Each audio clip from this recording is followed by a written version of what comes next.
luckily one of my favorite best ball sports. But we got to get into all of the nuts and bolts about Underdog Fantasy's Double Dribble NBA best ball tournament. Everything you need to know, the basics of the format, some roster construction strategies, advanced strategies, and even some specific player takes, some players to draft in your drafts into the Double Dribble. We're going to get into all that, and we're also going to draft a team or two at the end. So go ahead and hit that like button on your way in, and let's get to it. 3,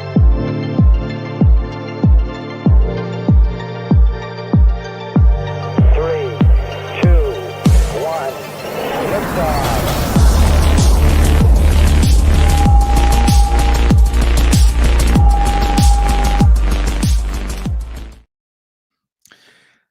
All right, good morning, GM, all that fun stuff that everybody says. Welcome to a special NBA edition here at Spike Week. I'm excited. I mentioned quickly in the intro, I'm a huge basketball fan overall, but specifically, the NBA is a ton of fun. NBA best ball, if you've not played before, one of the beauties of NBA best ball is it's a lot easier to draft your teams, right? There's not a lot of correlation, and you don't have to frankly know all of that much about the NBA to play this. We, of course, at Spike Week have rankings and we have tools. We'll talk about some of that here today, but as I said, we're going to get into the basics of the scoring formats and the roster formats and how the advancements work and how the playoffs work, all that different kind of stuff, the little nuances about the NBA best ball format and maybe how it's a little different than some of the other ones you might have played before. I find it to be a good refresher. Even if you've played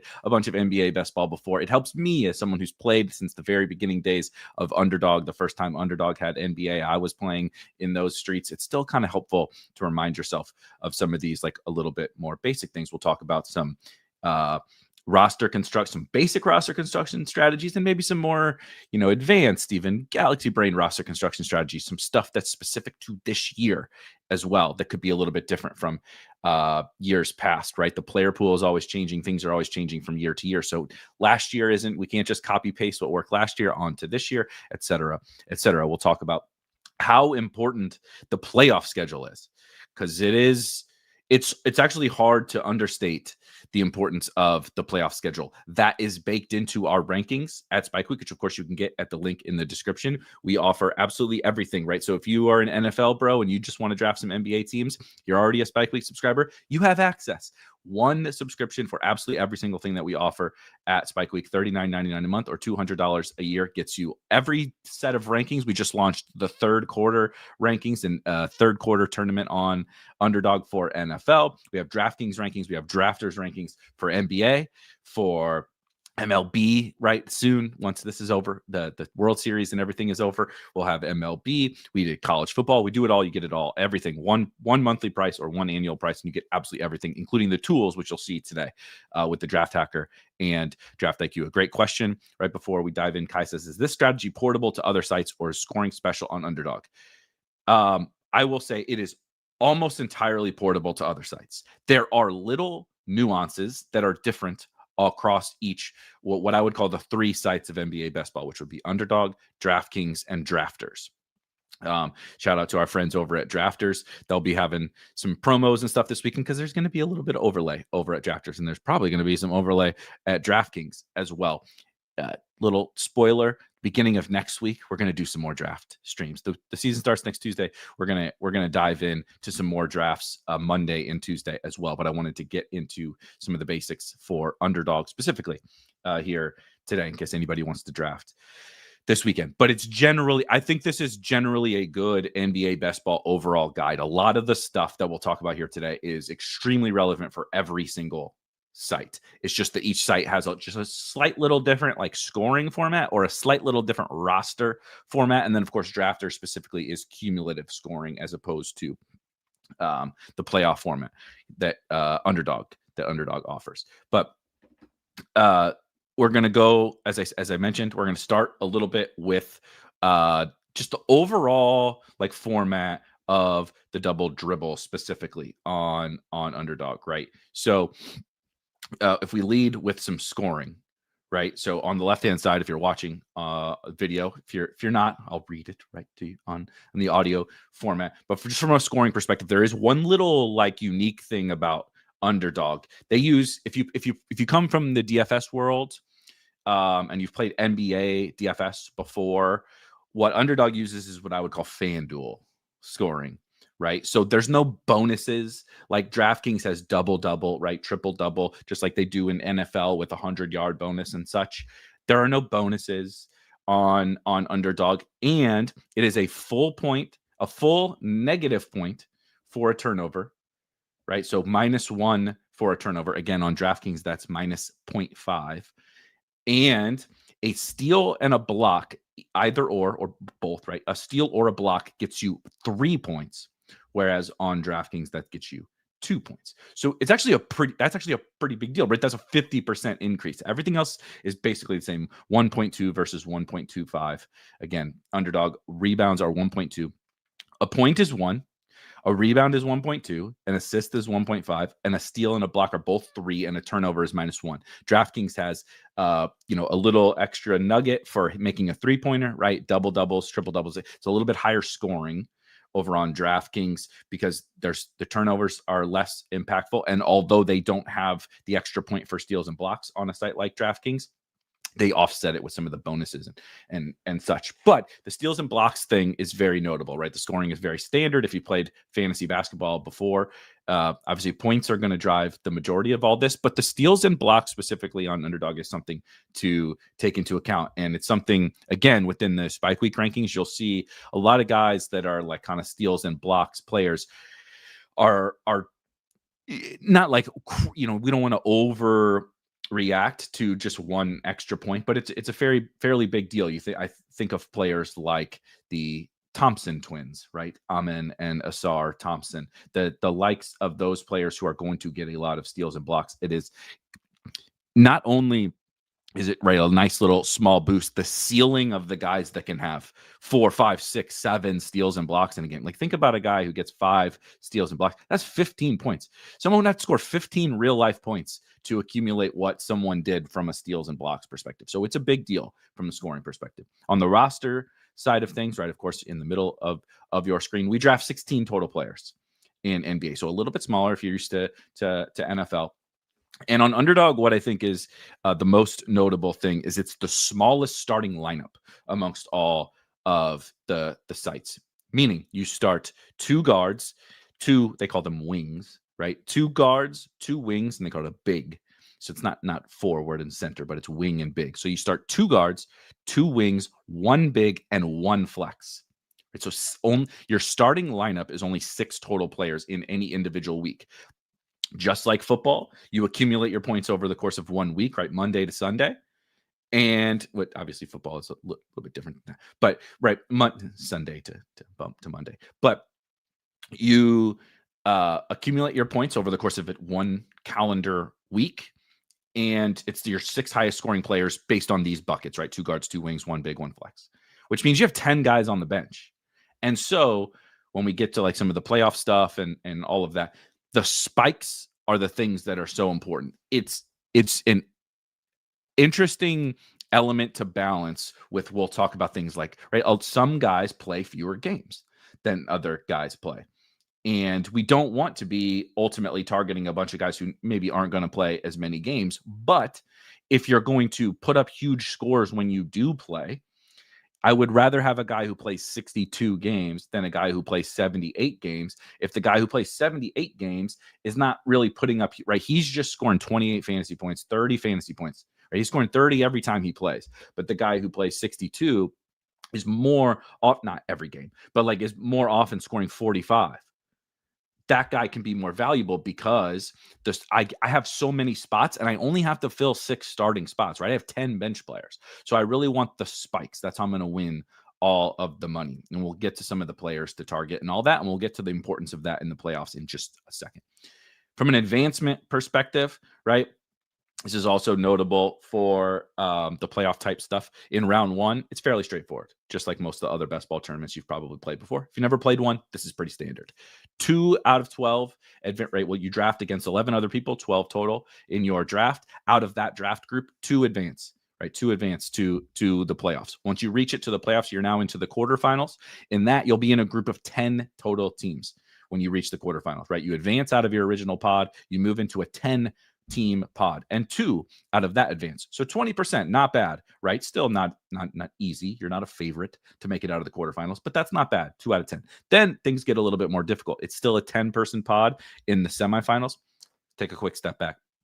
Round 1 is like the majority of the regular season, right? Against your draft opponents. And then you get to the quarterfinals, and it's 2 weeks, right? Each week of the playoff, each round of the playoffs. This is where it's a little bit different than a sport like NFL. It's more like MLB if you played MLB. It's 2 weeks. So in the quarterfinals, you'll reach the playoffs, and it's not just one individual week. It's 2, but they're scored individually. So you reach the play. Like, think about it from an NFL perspective. If the first round of the best ball playoffs in the NFL, or your fantasy football playoffs in the NFL, was weeks 14 and week 15, and then weeks 14 was scored, right? So Nikola Jokic scores 1,000,000 points in week 14. You use that score. Then they reset. And in week 15, we see how many, right? Maybe Jokic sits out a couple of games a week. He's not your highest score. That's okay. Now somebody else fills in, right? Now it's time for whatever, Jalen Duren to step in, and he's going to be the scorer in the next week. And you add up those 2 total scores, and that will be who would advance out of the quarterfinals. The semifinals is the same thing, except it's only 1 out of 12 in the semifinals, right? So it's 2 weeks scored individually that you would then have to finish first out of 10 to move out of the semifinal round. Lucky enough to make it out of the semifinals, out of that 1 out of 10. That doesn't seem like super duper hard, right? It's a lot harder than you think, but doesn't seem super duper hard. Now you reach the finals. It's 125 teams in the finals, and it's the same thing. A 2-week final scored individually, and you have the same thing, right? Somebody can account for you in each individual week. You can use the same player, whatever. You guys get the point. The other important thing to note, I put the payouts in the advancements column because it's always important to note, right? So the buy-in for the double dribble on Underdog is $15, right? So it costs you $15 to get in. That's fine. That seems like a nice, affordable price point. But if you advance out of your group of 12, you get $15 back, meaning all you did was break even on that team. So think about that math. 2 out of 12 advance, meaning the majority of your teams, right? Let's call it 80+% of your teams are likely, just based on sheer math, to get knocked out. But those 20% that advance only bring you back 20% of your money. So even if you just advance teams at a totally normal rate, 2 out of 12, even if you advance teams at an obscene rate, 30%, 40%, if you don't advance past the quarterfinal round, you still lose money. You ultimately need to make it deep into this tournament, and you frankly need to finish highly, because out of those 125 teams, the payouts are solid for a tournament of this size. 20% to first place, and 49.5% of the prize pool goes to the top 10. So 20%, right? There's $100,000 out of a $500,000 prize pool go to first place, and 49.5% go to the top 10. Meaning, it's cool to advance teams. I want to advance as many teams as possible, just like you do. But we need to be worried about finishing highly, because we could advance a whole, load of teams in this tournament and lose money because the minimum prize that you bring back is only $15, and the entry fee is $15. So something to think about there. Why the playoffs and everything are more important, and why we'll discuss a lot about the playoffs. Something everybody is always worried about, as they should be, and the question you get asked the most, right? If you're doing any of this content or you're drafting teams and you're talking to your buddies, is roster construction, right? How many, right, of each position? This is what someone would ask you. How many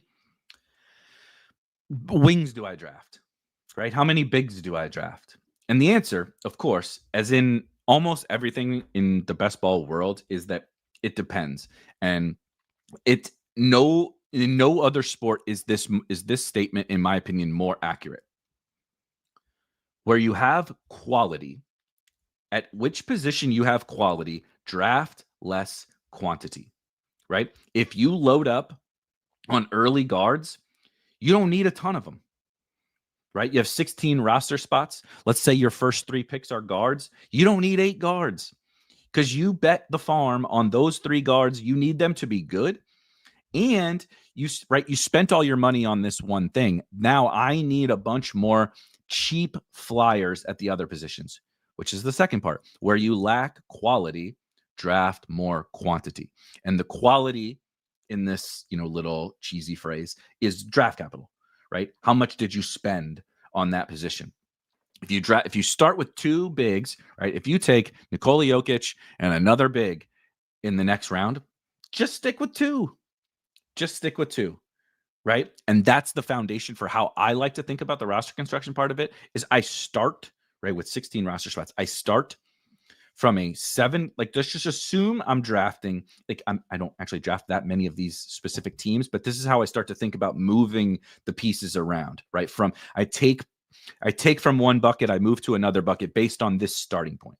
7 guards, 7 wings, and 2 bigs. And then I start to work backwards. It's kind of like if I don't start with 2 bigs in the first X amount of rounds, okay, now I know I probably need a third. Right. So this is the example. Am I very strong at big? We stick to 2. All right. Now I'm sticking to 2 at the big position. Now I have 14 other spots to divvy up between guard and wing. Right. Am I a little bit weaker at the big position? All right, now I start to think about the third guy. And when does the third guy come into, right? There's nuance to that from within the draft. Did you go super cheap at the big position? You waited until round 11 for a big? Let's go crazy. Let's go 4 because I my first 10 picks were guards and wings. If those guys suck, like, it's over. Right? Let's go a little bit crazy from a quantity perspective at the big position. I wouldn't ever, go out like super duper duper crazy at these positions. There's also limits on Underdog with how many of any position that you can draft. But 2, right? I think you could ultimately. This is another thing where if you draft Nikola Jokic, you just said, I'm just using Nikola Jokic's score every single week, and you wanted to draft a singular big, I think that's fine. There are no bye weeks in this, right? In football and such, you have to worry about bye week, right? You can't draft just Josh Allen in an NFL best ball draft because he has a bye week. And what if he gets injured? And like, sure, you would have the injury issue with something like a Jokic problem, but you don't have the bye week problem. So you're a little bit open. I still personally like to keep it to 2 bigs. I don't feel the need to go that crazy. The other big thing, no pun intended, or maybe pun intended, I don't know. The other key element of the big position is that they score a lot of fantasy points. So I don't feel like I don't need to restrict myself to, right? Bigs are like running backs. They're not all that good, right? We'll talk about some that aren't that great, but if just by playing the big, right? If you play center for an NBA basketball team, you're going to score some fantasy points because you're going to get some blocks and steals. You're going to get a bunch of rebounds. You're probably going to get some easy layups and dunks and all that kind of, right? Bad bigs can score fantasy points. It's tough for the bad wings to score fantasy points. Those are the bad wings generally stand in the corner on offense and watch other people play. They're the ones with really low usage rates and really low rebound rates and all that kind of stuff. The bigs score more fantasy points. So I don't like to go super duper light at the big position, but I also don't want to overload it if I started really strong. So I start from that 7-7-2, like that's my buckets. 7 here, 2 here. And then I start, right, pick one up from here and move it here. Depending upon how my draft is going, depending upon how I'm deploying my draft capital, I'm moving guys from each of those buckets. That's how I like to think about roster construction, with the focus being, where am I strong? I don't need as many there. Where am I weak? I need some more guys there. And it's some additional roster construction like thoughts. So like, okay, how would that look like from an actual structural perspective? I think about it in the exact same way as we would think about it in the NFL, in like 4 buckets, essentially. 0, hero, what we call superhero, and robust. And that can be at any one of the three positions. You can draft a zero guard team, a hero guard team, a superhero guard team, or a robust guard team. And you can do the same thing for any of the three positions. What I mean by zero is I'm waiting, right? Like zero running back, we would talk about in the NFL. I'm waiting at that position. I'm going to load up at the other two positions, dominate with my early picks, right? At wing and big, I'm going to dominate with some early picks. I'm going to take Alperen Şengün, and I'm going to take Scotty Barnes, and I'm going to take, Jalen Duren, and I'm going to take, Julius Randle, whatever. I'm going to take those guys all on the same team. I don't have any guards early. So this is went back to our like 7-7-2 part of the conversation. I'm probably going to take some from the wing and the big spots and move it over to guard in this roster construction idea, right? Because I waited there. I need more shots on goal to try to hit some big, right? How do I score? It's by putting more shots on goal here, because this is a bad shooting, right? So you're waiting at that position, so you take a little bit more quantity at that position, hoping for some breakouts, right? Hoping, even if you don't get breakouts, but just by having so many guys, you can get some layering effect to your scoring, meaning one guy just happens to play 4 games this week. The next week, a different guy plays 4 games, and the next week, a different guy plays 4 games. None of them are all that awesome. They just play, and right, the way that their games played come together, you end up with a pretty good score. Basically the exact same concept you can do with what we would call hero build, right?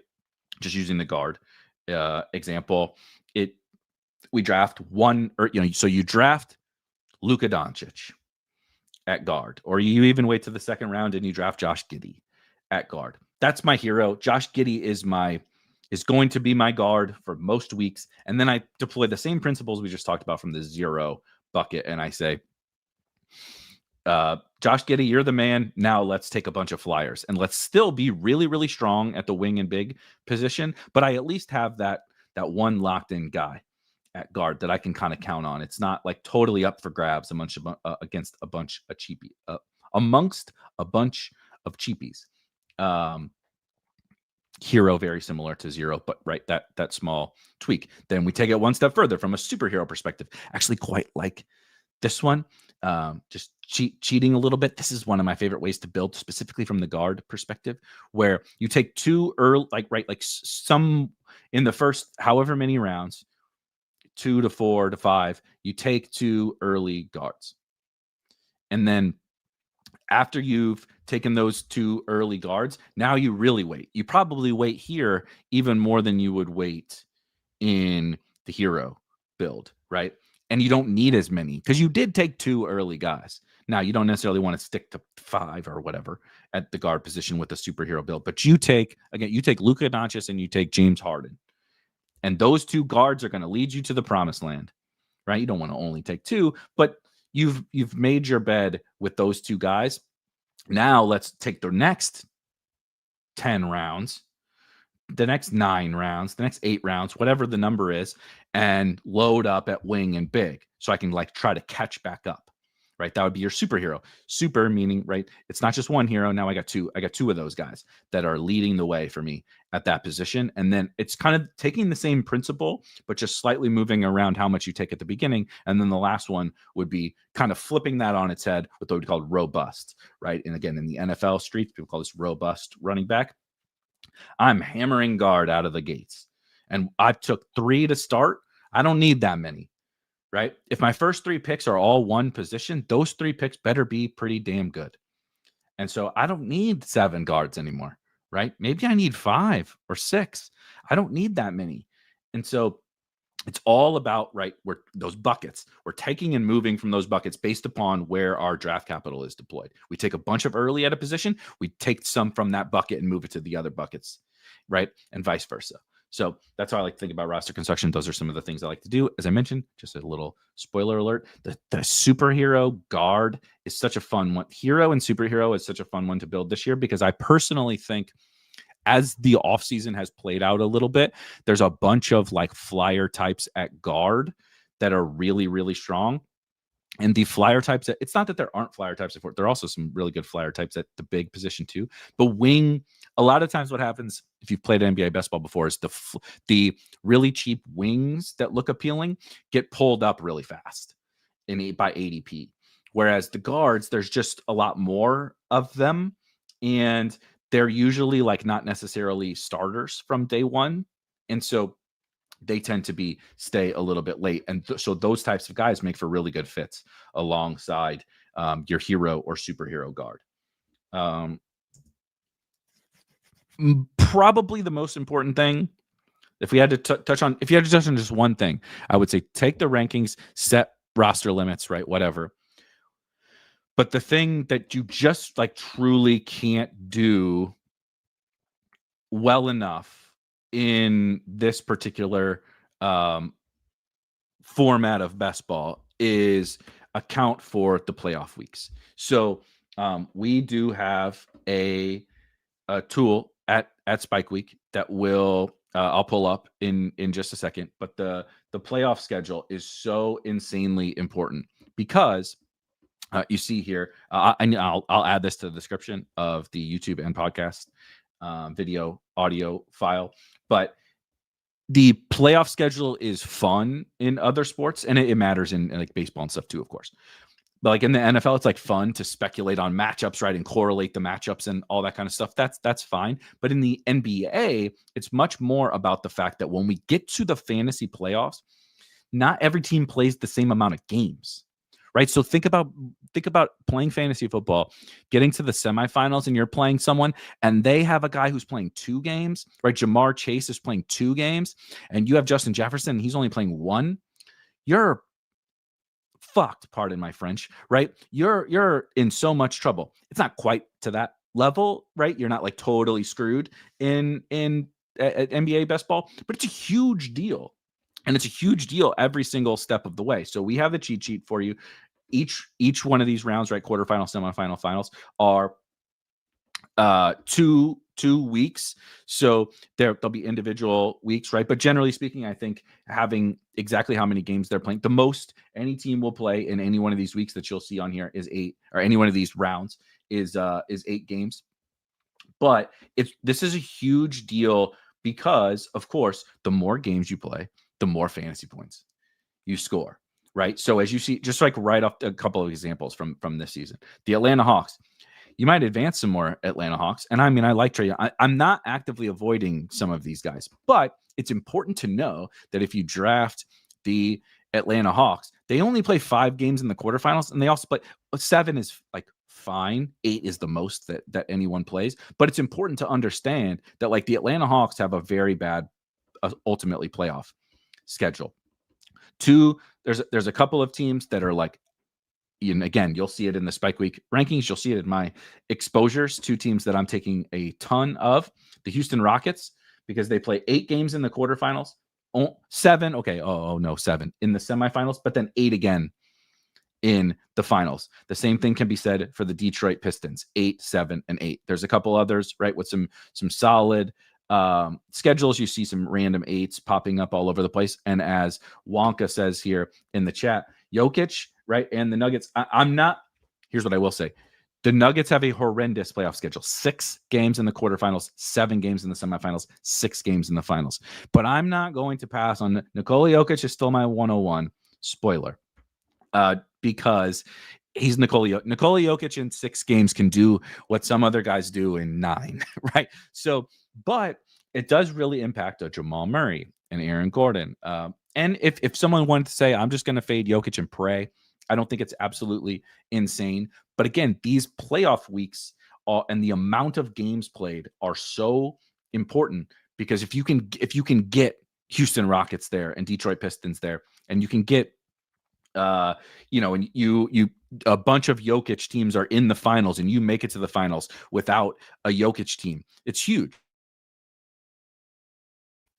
The other thing that's now we talked about this, or we've shown this, but the other super important part of that is that, as we mentioned, that the weeks are scored individually. You'll see it on the when we get into a draft here in a minute on the Draft Hacker, that we have them separated out by each of the final 4 weeks, meaning the quarterfinals are the weekly, not showing up And that's intentional because it's only 2 out of 10. And I kind of try to memorize those anyway. But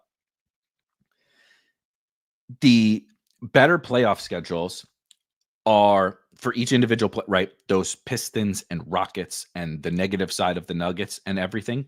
But we also want to like blend our players. There are guys, for example, or might as well give it away. My two like highest exposure teams are the Detroit Pistons and the Houston Rockets. Because of those playoff schedules, I think they're huge. I think they also just like happen to have like a ton of really good player targets. I would draft them. Like I'll draft these guys on drafters as well, where the playoff stuff doesn't matter. Cade, Jalen Duren, Asar Thompson, right?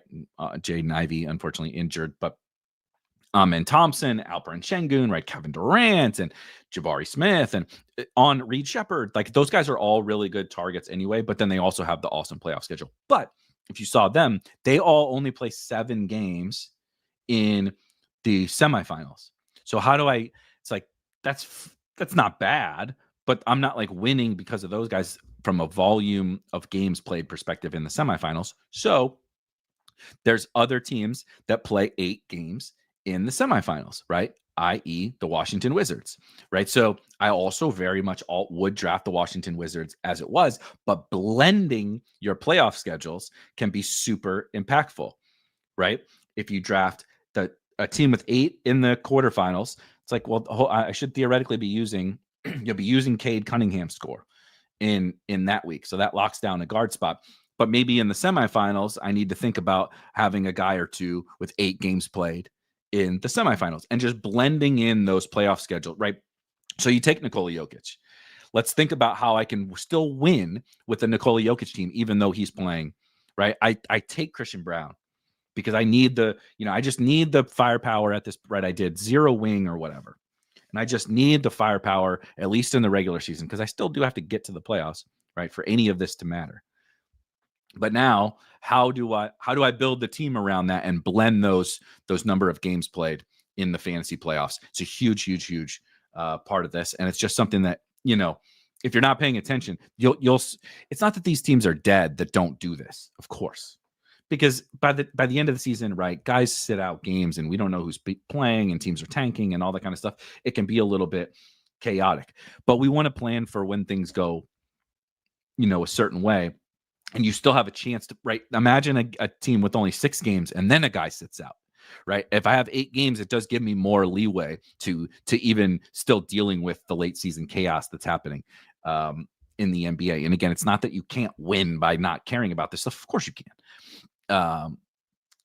The seasons play out in absolutely insane and chaotic ways, but we want to give ourselves pull every lever that we can to give ourselves an edge. And I think the blending, right, the volume of games played is important, but also the blending and how we put them together into our teams. And part of that, just some final stuff before we get into some drafts here. Number 1, some other, what I would call like other strategy tips, some things that I've learned over the years, generally from screwing them up, right? We learn from our mistakes. Don't be afraid to just go get your guys. ADP, in my opinion, in NBA best ball is just, right, we think about ADP as like a wisdom of the crowd. The market is going to generally be a little bit more directionally accurate by a bunch of people drafting a bunch of teams. And I just think that is true for efficient markets and high volume markets, of which this is not. It's not that, like, there's a bunch of really sharp people out there playing this, tons, sharper than me. There's tons of sharp people playing NBA best ball. Absolutely. But it doesn't mean that every single ADP is correct. And so if you believe in a guy with a 170 ADP, and you would also maybe you believe in multiple guys with 170 ADPs, there's no reason to limit yourself to drafting only one of them on any individual team, right?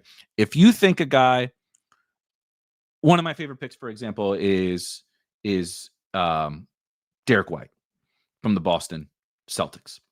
I think he's going to absolutely go bonkers without Jason Tatum. Jaylen Brown also banged up now. No Drew Holiday, no Kristaps Porzingis. He kind of is the driving force of the offense, and I think they're still going to compete. There's risk in what happens later in the season for sure, but I'm willing to take some of that on with a Derek White. there's no reason that I have to wait until his ADP to take that guy. And also because in the second part of this, I can create unique combinations with Derek White that my opponents who are beholden to ADP, right? You can't take a guy with an ADP of 35 at pick 28. What? Why would you ever do that?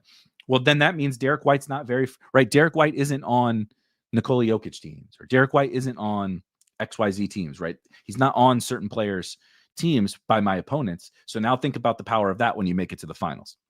If you make it to the finals and Derek White ends up having a monster 7 games and he's paired with Giannis has a monster, you're right, has a Alperen Şengün who plays 8 games, goes crazy in the fantasy playoffs. You need the finals. You need him. But everybody stuck to ADP, so they drafted the same guys on their Şengün teams, and you're the one that shows up with this different guy on your Şengün teams.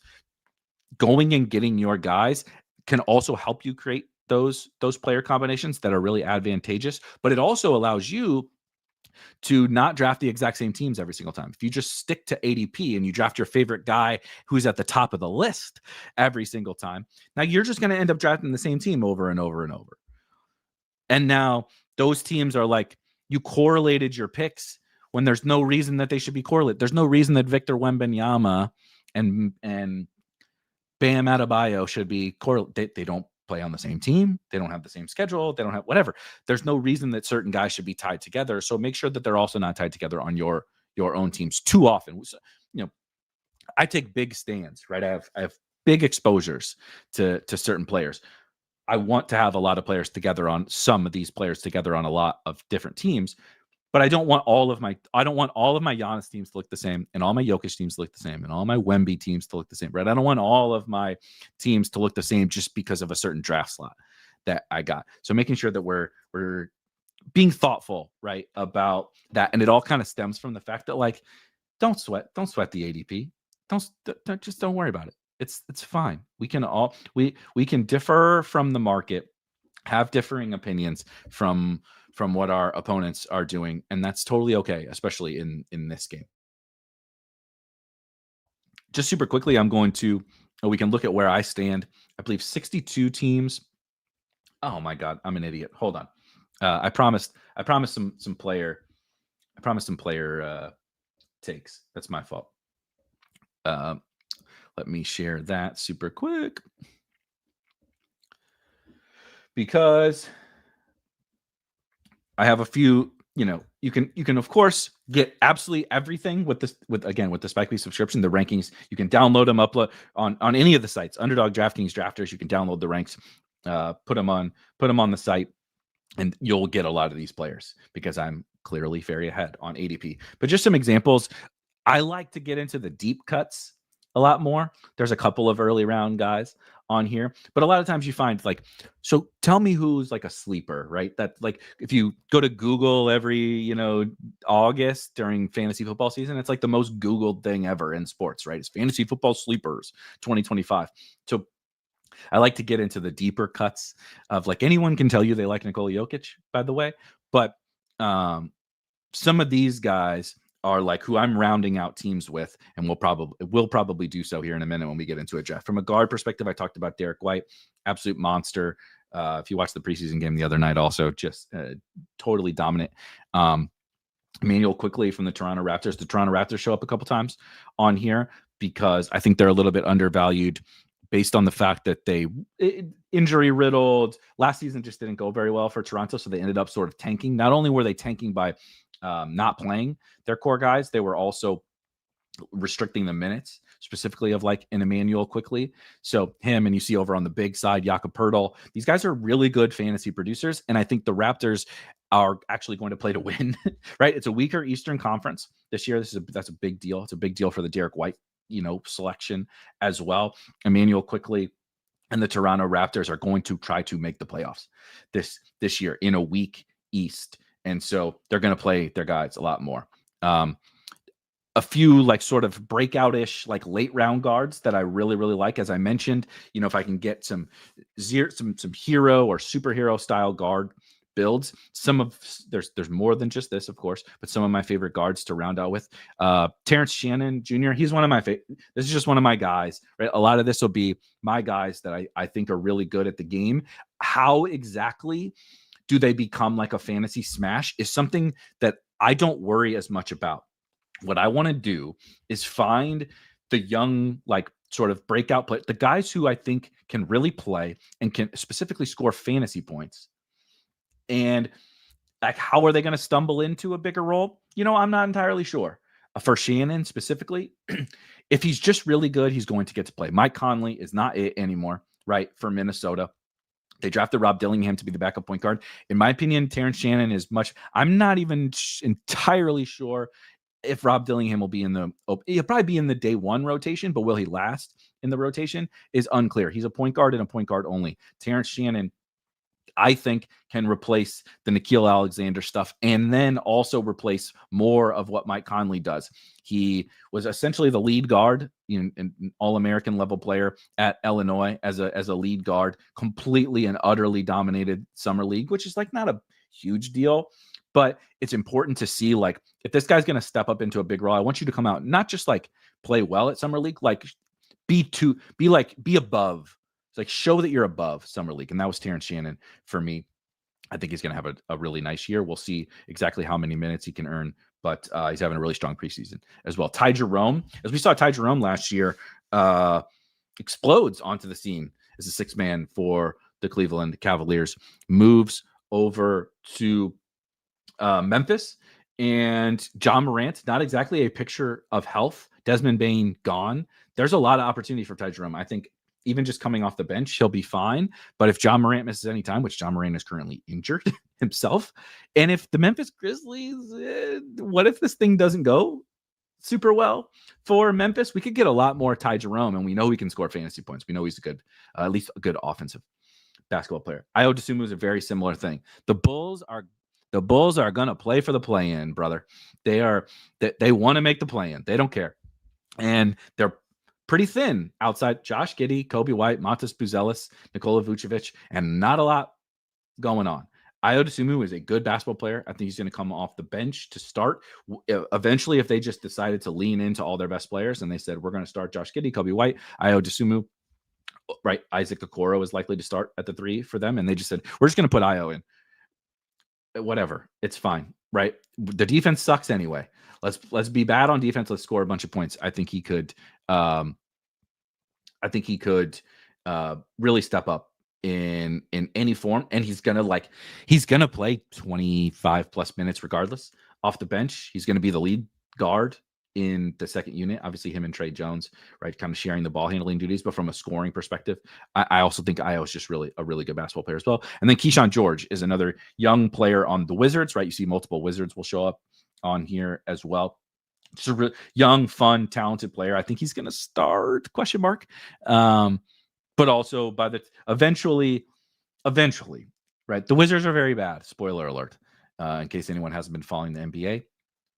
If you are, you didn't need me to tell you that. And eventually CJ McCollum and Chris Middleton are just not going to be a thing. Who knows if Corey Kispert is a thing later in the season. They're just going to roll with their young guys. And I think Keyshawn's a little bit, right, being in year 2, a little bit more developed than the Trey Johnsons of the world. Bub Carrington did get banged up last night in their preseason game. We'll see what's up with that. But just another target there. Would you prefer Terrence Shannon over Dante DiVincenzo? I do, and I really like Dante DiVincenzo as like a player, but I think we sort of know what Dante is, if that makes sense. I don't think there's anything inherently wrong with Dante. I really like him as a real life basketball player. I would want him on my team, but I don't think there's like another level that Dante can get to where we're like, holy shit, this dude's scoring 40 fantasy points a game. I think he could. He's probably a slightly higher floor and could certainly end up be the guy that starts over Mike Conley. But I like to add in the element of like the young player where it's like, oh, this guy is right. Like, look at where Derek White is now. Look at where Alperen Şengün, right? These guys on this list. Look where Alperen Şengün is now. They like came out of nowhere and now they're stars. Right. Dante doesn't have that in his range of outcomes. So I want the guy, even if it's like a small percentage chance, the young guy has the ability to like break out and turn into a star that the older guy just doesn't. So it's not even a knock on Dante. It's just more of the breakout potential of someone like a young player overall, but Shannon specifically, and then Ty Scottie Pippen if Morant was out. I think Scottie, and they showed us this in the preseason, without Morant and when Ty Jerome was playing, Ty Jerome was the lead guard and like the high usage player. I think Scottie Pippen would also obviously benefit from that. I have Scottie Pippen in the ranks. I think he's draftable. I have a non-zero amount of Scottie Pippen. But Ty Jerome would be the guy who benefits the most, in my opinion. Both benefit, but benefits the most. Rapid fire a little bit more quickly so we can get to some drafting here. I've decided to adopt the Orlando Magic as a team. I was a diehard Penny Hardaway fan, like diehard. He's my favorite basketball player ever, Penny Hardaway, when I was a kid. And so I've decided after they traded for Desmond Bane to get back into the Orlando Magic. And I was very excited for the Desmond Bane trade. And something I've sort of picked up on from Desmond Bane is the impact he's having on specifically Franz Wagner and Paolo Banchero. Paolo's a first-round pick. No one has to be told. Superstar young player. But Franz is a little bit more affordable. And he's not quite as good, of course, as Paolo from a fantasy sense or real-life sense. But he really had the yips from a shooting perspective last year. If that comes back and the gravity that Bane provides with the spacing and the shooting and all that kind of stuff that they haven't had before around those guys, in the preseason, what's happened is Franz and Paolo are just eating. And again, that's just preseason. Things can change. Bane's feeling himself out. But I think if Franz, fixes the yips on the three-point jump shot, dude, the sky is the limit. We could be looking back like, why wasn't this guy going like not that far after Paolo in drafts? He's just a young stud. And I think everything has opened up for him with the Bane trade, with et cetera, et cetera. Another guy, I mean, Asar Thompson will probably end up being, he's not going to be my highest owned forward because he's a little more expensive than some of these guys at the bottom of this list. But the Pistons have an awesome playoff schedule. Jaden Ivey already hurt, right? Traded, had the Malik Beasley thing and Tim Hardaway. Yeah, they added Duncan Robinson and what have you. But I think as Amen has broken, it's just his twin brother has broken out already. I think I'm not saying Asar is going to take that exact same level leap, but he's a fantasy, especially on Underdog. Again, this is one of those key guys from a steals and blocks perspective. Asar is like steals and blocks, monster. And so if his offensive game can continue to grow, last year he dealt with those health issues. And that really held him back, right? It kept his minutes in check. And then by the end of the season, he was playing a little bit more sturdy of a role, but they were kind of already locked into this, 4-seed Pistons team that was really good. And so I think there's just another level that Asar can get to, and it's not priced in. Ben Mathurin is a little bit more of, I think he kind of is what he is. I'm not entirely sure there's another level, but there's a lot more usage on the table now, right? Tyrese Halliburton obviously being gone, Miles Turner being gone. If the Pacers are going to still make the playoffs, which with Rick Carlisle as a coach, I wouldn't put it past anyone. Excuse me. Benny is going to score a lot of points. And so they don't have the world's best playoff schedule, but you don't need everybody. As you mentioned, you can layer some stuff in, and not everybody has to have the perfect playoff schedule. We got to get there too. And I think he's going to score a lot of points to help us get to the playoffs. One of my guys that hopefully will help in those playoffs, specifically the semifinals, this guy's just has a place in my heart. I think he's a good basketball player. I don't know how much of a winning basketball player he is, but he's certainly a very talented basketball player. It's Cam Whitmore. Obviously, on that Washington Wizards thing, he's probably going to have to bide his time a little bit until he's going to produce when he's on the floor. He can really score. He also is great from a steals and blocks perspective, from an overall efficiency perspective, like fantasy points wise and real life scoring wise, like per 36 or per possession or anything like that. He's crazy. He scores a lot of fantasy points. And like I said, he can really score. We're going to have to, like I said, wait a little bit till the Middletons and McCollums and such of the world are probably out of the rotation. And then I think Whitmore can really shine, but he's also still going to score some fantasy points off the bench. I think that he's a part of a young group, him, Trey Johnson, Keyshawn George, right? Bilal Coulibaly, Bub that we talked about, Alex Saw, right? They have a ton of these guys that they need to figure out who is a part of the future for the Wizards. So when we get to tanking season, right, when they have 12 wins or whatever towards the end of the season, these guys are still going to get opportunity because it's not impacting their lottery odds. They're still going to lose by playing these guys, but they need to play the young guys to see who's a part of the future. Nikola Jovic is also kind of a young guy that's hopefully part of the Miami Heat future. I think with Jimmy Butler gone, and of course with Tyler Hero hurt, and Jovic, right? Not Jokic, Jovic. He is also Serbian, but Jovic being able to continue to grow his game. He was growing a lot in Eurobasket, and right, he played well in the Olympics and all this different kind of stuff. He's a really toolsy, right, as we might say, toolsy player. He can do it all. He can pass, he can shoot, he can dribble. He's big. He can shoot the three. He can stand in the corner and play 3 and D, but you can also run pick and rolls and let him create stuff. He can be the screener, right, for Norm or Hero or whatever. I think he's been banged up the last couple of games, but when he was healthy in the preseason, he started at the 4 alongside Bam.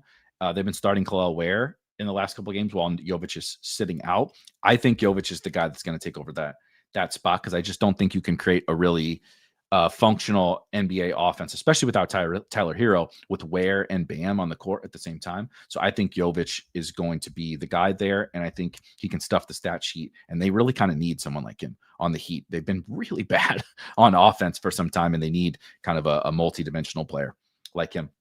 Another tanking team, the Utah Jazz, Bryce Sensabaugh. He's kind of like the adult in the room is the wrong phrasing. He's still very young. But amongst a litany of really young like guards and figuring things out on a team that's almost assuredly going to be tanking down the stretch, Sensabaugh can really score like efficiently. And so it's another guy where like Keyshawn George, like Io, how does this thing work out? Like, how does he exactly become a total fantasy smash? Some chaos is going to have to break out in his favor. But I want guys that like, oh, Bryce Sensabaugh played 36 minutes tonight and scored 33 real life points. What the hell? It's like, I want the guy that can take advantage of the opportunity because I know he can do something right on the basketball court. And I think Bryce Sensabaugh is that. You'll see a lot of that at the big position. Alperen Sengun, I don't kind of get to it. He's a first round pick. I just have him 6th overall because I think he's the hub right with no Fred VanVleet. He already was the hub of the offense, but he really is now. I don't see why he can't just have a monster season kind of as the entire offense. And as he continues to get better as a young player himself, and then you have the Houston playoff schedule. That's huge. Jalen Duren, a very similar thing. Young player continuing to get better. It's insane how young he is still. And continuing to get better. And of course, Pistons, awesome playoff schedule. Jakob Poeltl, we talked about the Raptors before. Poeltl is a really good fantasy producer. He just hasn't played like a ton of games, partly because of his own injuries, but partly also because of the Raptors' weird situation from last season. I think that's giving us a nice discount there. And then a few punts. These are not the only ones at the big position, but there are a few punts. Adem Bona is the backup to Joel Embiid in Philly. He's a very raw offensive player. He's a really good defensive player. Shot blocker, steals, rebounder. He's going to be low usage, right? So don't expect him to be scoring 25 points a night or anything like that. But he can stuff the stat sheet. He's a hustle guy. I think he helps and impacts winning. And the Sixers are definitely trying to win this year. But how much is Joel Embiid really going to play? So we're basically going to get like, when Embiid plays, let's say Embiid, even when healthy, plays 30 minutes. Okay, that's 18 minutes for Bona. So he can have 20 plus fantasy point games in those nights. And then when Embiid sits and he plays 32 minutes, you can put together some nice spike weeks from cheap prices. And who knows if Embiid even makes it through the season. Neemias Queta, I went back and forth the folks in the Spike Week Discord, which of course comes free as a part of your Spike Week Premium subscription. Or if you don't want all the goodies, the rankings and everything like that, it's just $5 to join the premium, the behind the paywall areas of the Spike Week Discord. Link to that in the description as well. They'll probably poke fun at me because I've done the old Michael Scott snip snap on Neemias Queta. But ultimately, I think the right thing is that to be overweight Queta, I'm fairly confident now that he's going to be the starting center for the Boston Celtics, right? Al Horford is gone. Kristaps Porzingis is gone. And he can score fantasy points. He can block shots. He can rebound. I think he's a bit of a flawed player, but who isn't on the Boston Celtics outside of a couple of guys, and they're desperate for a productive big on this roster, and I think they're going to give him every chance to be that guy, and he does score fantasy points when he's out there. One more guy that scores a lot of fantasy points when he's out there. The only concern with Mitchell Robinson is he going to play back-to-backs with his health concerns? But he's going to start. I feel like I'm taking crazy pills when I talked about the get your guys stuff, and the market isn't always right about ADP and stuff.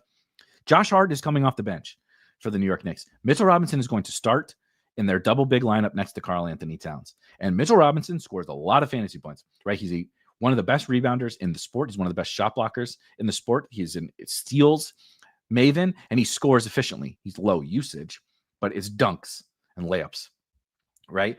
He scores a lot of fantasy points. He can score 40-something in 28 minutes, right? Easily with the steals and blocks and everything that he can do. If he's fully healthy, supposedly, if we can get later in the season and he does play, we don't need him to play back-to-backs like all year. We just need sprinkle some in, right? Sprinkle some back-to-backs in for Mitchell Robinson later in the season. And he's just way too good. He's just way too good to be at his price, especially since he's going to start at center for the New York Knicks. Okay. Now let's get down to the goodness of drafting, shall we? Let's do some drafts. Whew. That was fun. Okay. I see the folks watching. I need 5 of you to come join me in this draft. Just 5. That's all.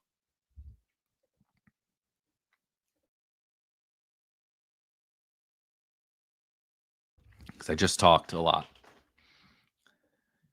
You guys know me. I can do that pretty well. But I don't want to hurt my vocal cords.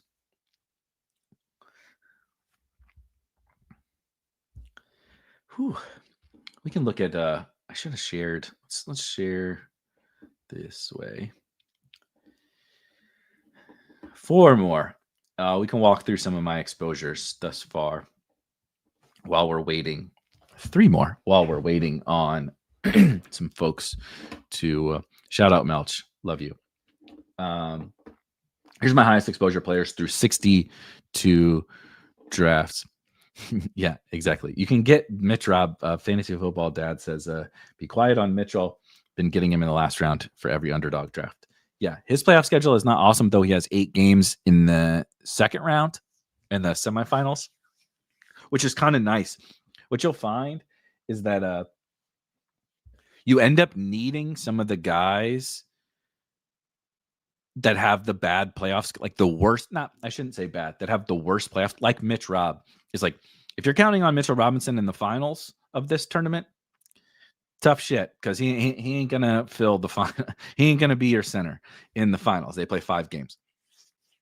The schedule is overall not good in the playoffs, but if you can get the 8 games, right, or if he can just give you a big week in the semifinals, one big week in the semifinals, it's huge, right? That's when your Rockets and your Pistons and some of your other guys have fewer games in the semifinals. That's the blending part of it, right? That's the Wizards are so big for the Wizards, Pistons, and Rockets, and then you add in the Knicks in the semis. The Philadelphia 76ers, so the Adem Bona, Jared McCain, Quentin Grimes, Tyrese Maxey, of course. They don't have the best schedule for the semifinals and the finals, but in the first round of the playoffs,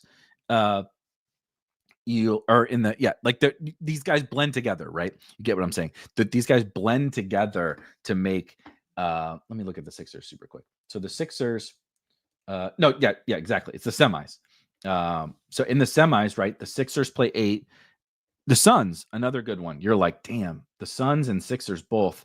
I don't know if I'm going to be counting on them in the finals or the quarterfinals, but in the semifinals, they both play 8 games when maybe your whatever team that you've been counting on, right? The Pistons, the Mavericks, right? You have AD or something like that. You need more games played in those semifinals, and some of these teams that don't look as good for the finals look a lot better in the semifinals. All right, we are filled. I am in the 105. Shout out to Melch. helping me fill in the 102. If you're in here, please drop it in the chat. We can chop it up during the draft. But you also see on your screen, if you've not watched before, you see the draft hacker, so that I can see. So I write Jokic in the first week of the semifinals has 4 games, then 3 games in the second week of the semifinals, then 4 games in the first week of the finals. Okay, that's fine, but I better get somebody else for the final week of the finals on my Jokic teams with 2 games. And then you have, of course, our ranking here and a bunch of different exposures. So I only have 5% Jokic. I've only gotten 5% 101s. And then you'll see all these other percentages on your screen are like combinatorial stuff, right? So how many of my Jokic teams, so whoever I draft at the 105, you'll see all the guys will change to here's what percentage of your SGA teams have this player on them. So I'm constantly, like I said, I'm constantly doing that, making sure, oh, well, I love Cam Whitmore, but I don't have Cam Whitmore on a Trae Young team or whatever. And I want to make sure to rectify that. That's kind of what I'm doing in most of these drafts.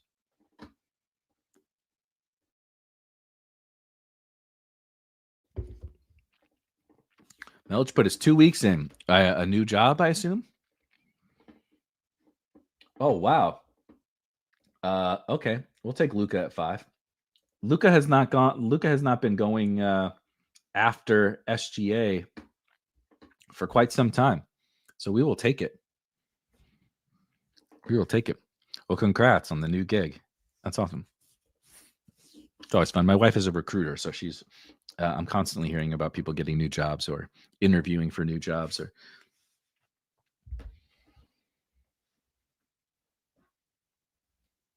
yeah, wow. Wemby 101 in this draft, which I get it. Jokic 102, and then Shea goes ahead of Luka. I would not take Shea ahead of Luka, but that's just me. Shea's very good. We're splitting hairs on the best 5 players on planet Earth.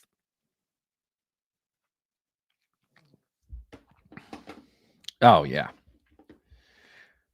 As someone who has worked remotely for a long time now, absolutely no chance I would go back into the office. Not because there's anything wrong with working in the office, of course. It's just I'm very spoiled now. Very spoiled.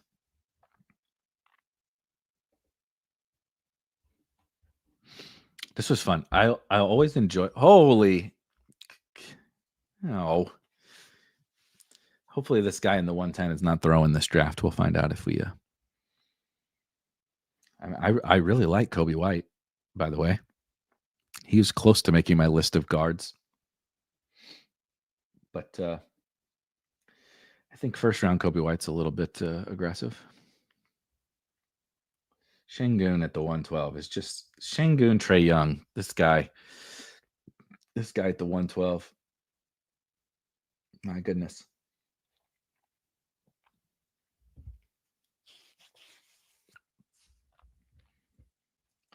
Okay, Jaylen Brown is fine.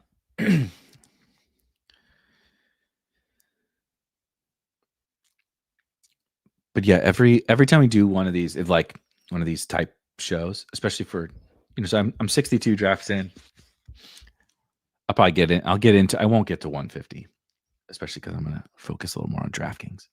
Full transparency. We'll do a DraftKings show next week. And again, all of this it's the same really for DraftKings. Just a little bit different scoring, a little bit different playoffs, a little bit, just minor tweaks, but it's really ultimately the same thing. I get so excited to draft more teams after we sit here and talk about it.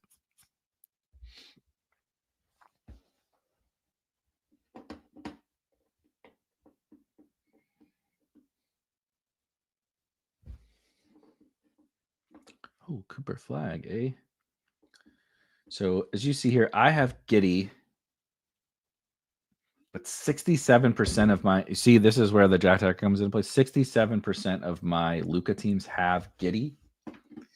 So I'm gonna go down and get Scotty Barnes, who I don't have I don't have on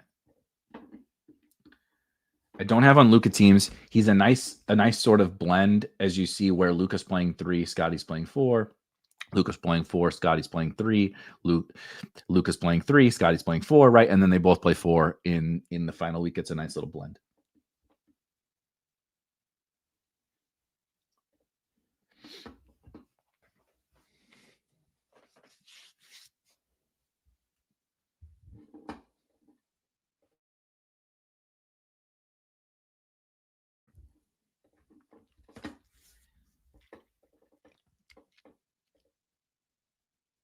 I was talking to a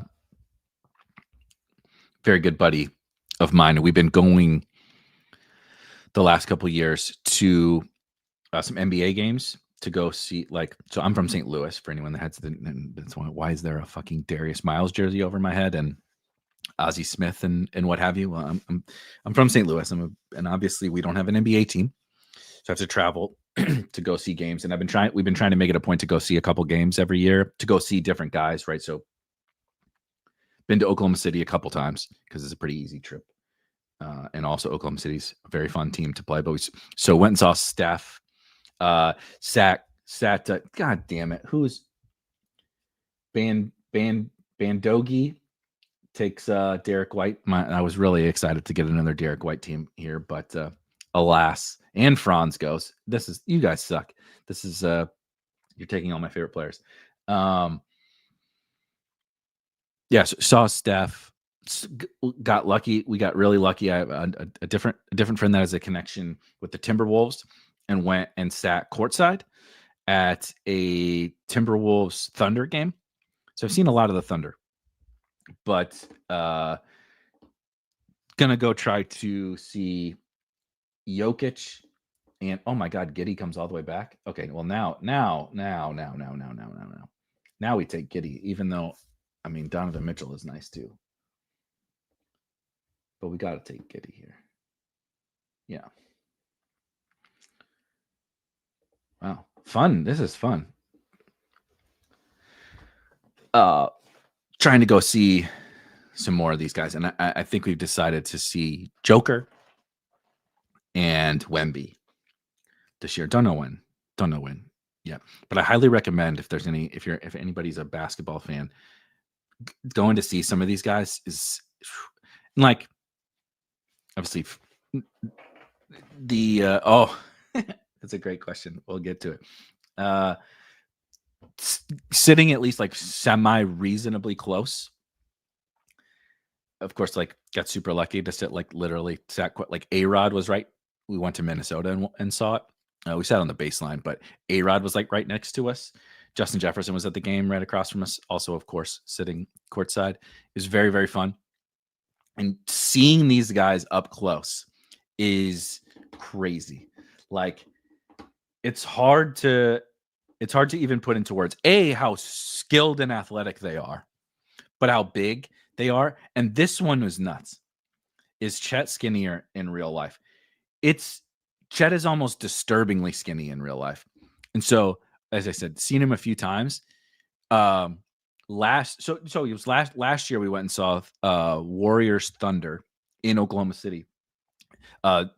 Steph came back and beat them, ran right in front of us and did the night. So it was very cool. It got the peak, got everything, got the crazy 3-pointers, got the night, got everything from Steph. You can't ask for more. But it was the game that Chet fell and broke his hip, if you recall. So last year, Chet missed a lot of the season because he literally broke his hip. I was at that game, and we were only a couple rows up, and it happened at the basket right in front of us. And this 7-foot skinny dude got undercut, and and it is loud. And I highly recommend going and seeing a game at Oklahoma City because it is they are nuts, and it is loud in that place. You can't hear anything. And so, it's loud, and he goes up for a rebound and he gets undercut. And you could hear a pin drop in that 1 second from when he got undercut to when he hit the floor. And then you heard his hip break. It was like, And then the whole place, the whole place is, oh God, and he's rolling around on the ground with a broken freaking hip, and they carry him off the floor. It was crazy. But that point being, he's very, very skinny. He's very, very skinny. I'll take Denny here. I'm a big Denny fan. I bought. Oh, did he get hurt? I guess I should check the news before I do it. But I'm fully buying the Denny Avdia breakout from last season. I'm not getting out over my skis on Denny in best ball, but he's a nice little 4th round wing, I think. You know it, Melch. I don't know if he'll come to Denver. There's a lot of really easy trips from St. Louis. Pacers, Bulls, Grizzlies, Oklahoma City's really easy trip. There's a bunch of, and then like I said, another one of my buddies from Minnesota that has a solid connection to the Timberwolves. So don't know if he'll make it out to Denver, but I do love Denver. And yeah, the plan is to go see. And Memphis has, if pro tip, what is nice for me, the cheapest tickets, the Grizzlies. So if you want to see Ja and like use the Grizzlies to go see somebody that you want to see, that's what we're doing. Using the Grizzlies to go see some pretty cool players because it's only 4 hours away from me, and they literally have the cheapest tickets like in the NBA, which is weird. But just Memphis, not a super desirable city to go watch basketball.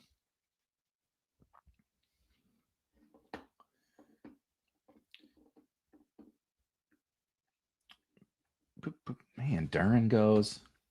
I'm not having a lot of fun with you guys taking all my favorite players here. Maybe do I take Reeves? I don't take a lot of Reeves, but this is a good, and just stack Reeves with Luka and say LeBron's going to miss. LeBron's going to miss a good chunk. Let's do that. I haven't done a team like this for sure. So I don't hate, I actually don't love unless you have an awesome playoff schedule. I don't, and the Lakers are like fine playoff schedule, but unless you have, how many games do they play in the first round? Okay, yeah. So 8-7-7 for the Lakers is totally fine. Thank God they have 8 here. Actually works out well. But anyway, I don't love stacking teams that don't have solid playoff schedules, right? I don't love like a ton of stacking, but Houston, Detroit, et cetera, are a little bit different. Washington. And of course, if it's cheaper, it's a little bit different. But I like, right? LeBron is already hurt. LeBron is 40 years old. I like the idea of pairing Reeves with Luka and saying, maybe LeBron just misses a bunch of games this year.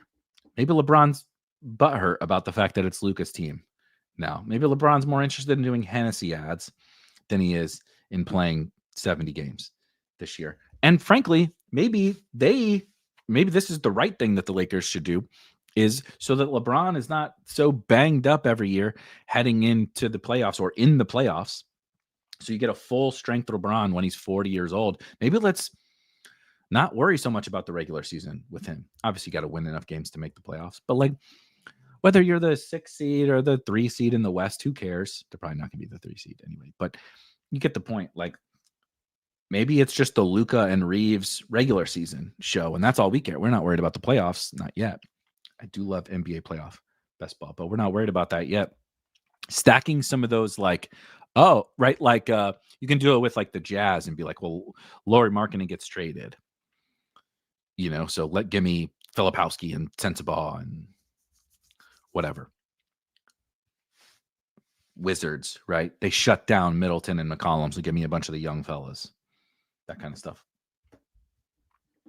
Sixers, right? Give me multiple Sixers because Embiid is not going to be a thing. Should the NBA overlay show up? Yeah, definitely. If it's not, make sure to download the latest version. And if it's still not showing up, drop your message in the tool support channel of the Discord. Well, now we're stacking the Raptors too. Apparently, this is the take Emmanuel quickly. This is this is my 0 big team, right? So we got 4 guards already: Luka, Giddey, Austin Reeves, and Emmanuel quickly, and Scotty Barnes and Denny Avdia. So we got Raptors and the Raptors and Lakers pair pretty well together, though. 8-7-7 for the Lakers. So the 8 games in the quarterfinals for the Lakers is really big, actually, for the Raptors pairing, because they only have 6 in the quarterfinals, and then it's okay, 7, fine, but then 8 for the Raptors in the finals. So the Raptors can kind of help buoy the finals as well.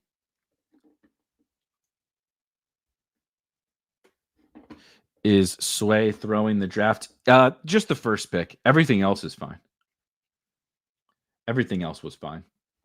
So I mean, I guess ED, but so it's a fair question. One thing, and obviously I'm being I'm biased because I'm in the draft, and anyone who's in a draft where someone is maybe taking some questionable picks wants to benefit from said draft. But I also think, from just like, this is not specific to NBA, this is any form of best ball. It's like, you can't offer a peer-to-peer game and tell people when they can and cannot draft individual players. Like, yeah, some of these picks are reaches, but like, if we're going to restrict people that you can only draft guys who are taken, like, how it's a peer-to-peer game. You have to let people, like, what if I think, what if someone thinks that all of these players should go where this guy drafted them?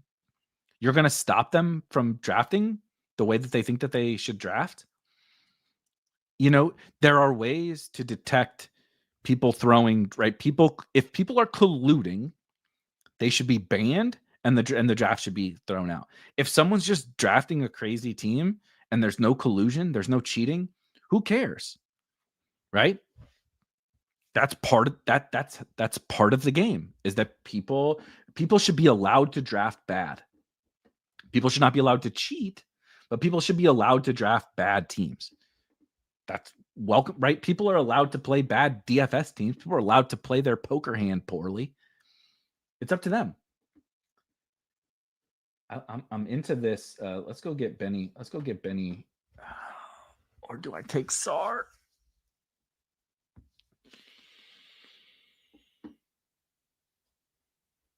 Let's go get Matherin. Let's build a 0 big team. Let's build it. I'm really, really good at guard. So let's go ahead and turn it into like a zero big team here. Yeah. What makes ADP gospel? Like, I think ADP is bad. Now, of course, I don't think Kobe White should be a first round pick, right? But like, there's probably times where people are like, dang, like a bunch of my drafts, I'm like, why did Eric just take some guy with a 175 ADP at pick 120, right? Like, and it's intentional. I'm not autoing, like, it's intentional. I've taken Cam Whitmore at pick 85 or whatever. I haven't ranked in at 80 or something. It's like, we have to let people play the game. Now, again, it's up to the sites. It's up to the sites to decide or figure out, right? Underdog is worth billions of dollars. DraftKings is worth billions and billions and billions of dollars. It's up to them to put in the tech and the manpower to understand when collusion is happening, right? That's on them. The technology exists. But like, if this guy's just drafting a team that people don't think is good, so what? Let them. I figured.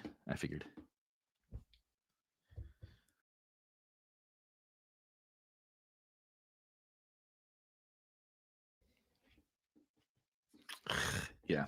Now, this is probably going to get thrown out, but we'll draft it nonetheless. Let's hop in another. Let's go ahead and hop in another right now. For anybody that would like to fill another, so we can draft a team that's not. And again, I don't really think that this should get thrown out, but I think it's probably going to.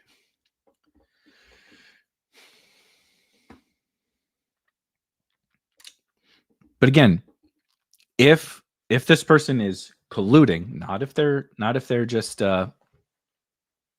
drafting a bad team, ban them from the site. They never get to play again. Easy peasy, lemon squeezy. Edgecombe. Okay.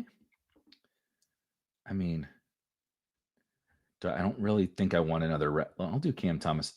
Pirtle makes a lot of sense on this team, aside from the fact that I don't think I want every Toronto Raptor.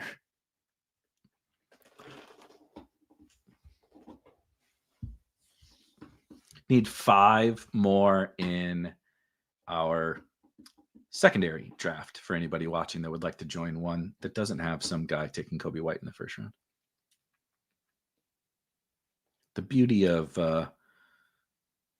streaming, you don't get to decide if you're wasting your time, but at least we get to hang out and talk ball.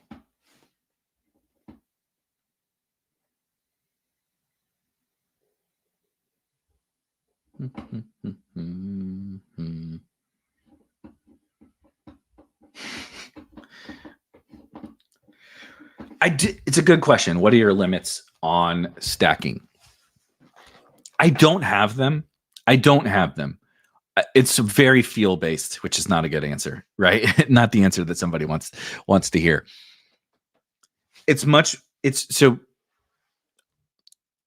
it can be good because if like the team exceeds expectations and you get a bunch of them and they kind of ping pong some big weeks, it can be really good. But also, there's only so many fantasy points to go around, right? So it's like I can find, if I need 8 games in a round, I can find 8 games in different spots. But adding a Pirtle of 8 games when I already have a Barnes and a Quickly 8 games, like there's just not, and they share the floor most of the game, right? There's just not a lot of, like in a DFS contest, you wouldn't play 3 guys that are all 8K on the same team generally. So that's the problem, is there's just like only so many fantasy points to go around. So the cheaper it gets, right, the more I'm willing to do it, again, with like punt Jazz guys, punt Wizards guys, Celtics guys that are cheap, whatever. There's a lot of stuff I'm willing to do later in drafts that I'm not so willing to do right in the first 8 rounds, which I like 3 Raptors in the first 8 rounds. I literally have a Vince Carter shirt on and a Raptors hat on at the moment. But I don't think that 3 Raptors in the first 8 is probably correct. He says as Pirtle comes back. But we can take a Kongwu. Yeah, let's take a Kongwu. I have enough Pirtle, as you see here. 29% Pirtle, 67% Pirtle. There's another thing, is 67% of my Luka teams have Pirtle. 40% of my Scotty teams have Pirtle. 30% of my Giddy teams, right, have Pirtle. 70. So the second to last number, I can zoom in a little bit. That would probably help. These last couple of numbers. So this one, this 75% is my percentage of Luka and Giddy, right? And the 100% is my percentage of Scotty and Giddy. So I'm constantly looking at, so 100% of my Scotty and Giddy teams, which is probably 1 or 2, have Pirtle. 75%. So I have 4, I have at least 4 Luka Giddy teams, and 3 of them already had Pirtle. So I don't want all of my, Luka, Barnes, Giddy, whatever. I don't want Pirtle on all of that stuff.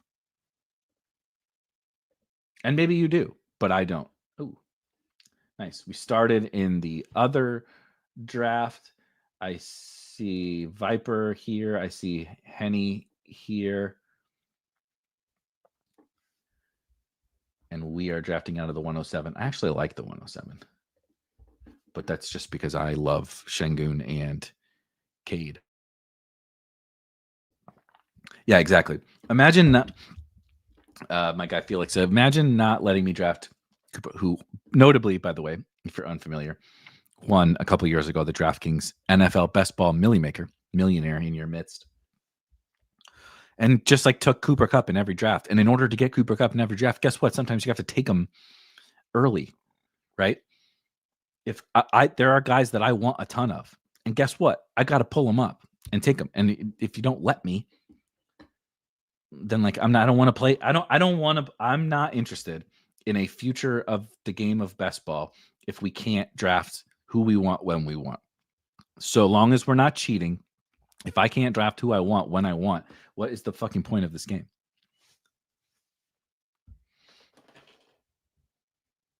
Is Boucher going to be a real thing this year?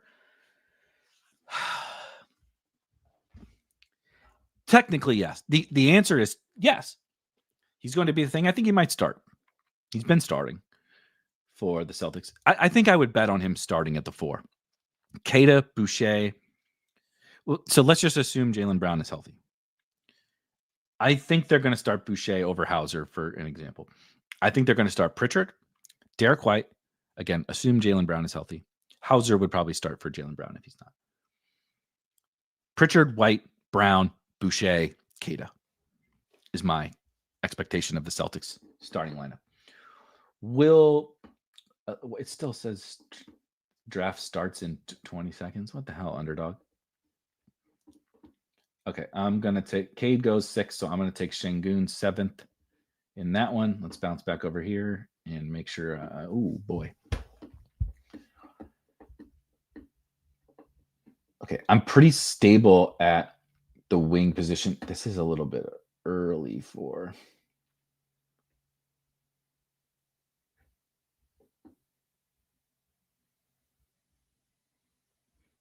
I'm going to take Norm. Scotty, Denny, Matherin, and Norm. Now, any wings that I draft, I do want to make sure I could use. So I definitely got Scotty for the finals, but I could use another wing with the finals goodness, which would be. Let's look at some wings.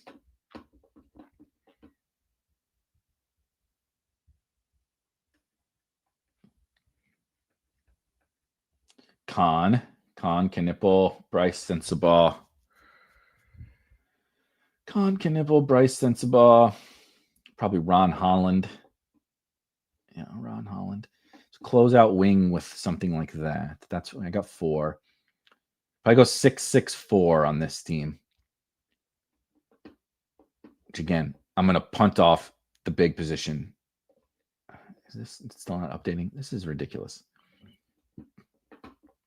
Okay, we start.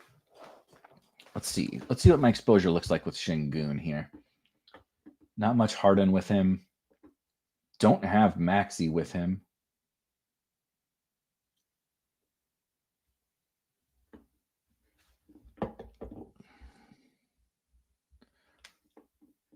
Let's do another Scotty team. I don't have that much, so I'm wearing the Raptors gear. We might as well draft some Raptors. Oh wow. Embiid is cleared to play in tonight's preseason game. Let's see if he makes what's the over-under on minutes, you think? I got to do Khan here, I think. Knipple.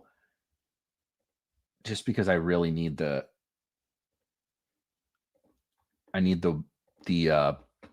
finals games played, right? The 8 in the finals. If you see Charlotte is 7-6 but 8. And since we mentioned that I'm kind of covered in the quarters and the semis with these other guys that I have that I've drafted. Although Toronto 7. Okay. And Miami, right? And Miami 6. Okay.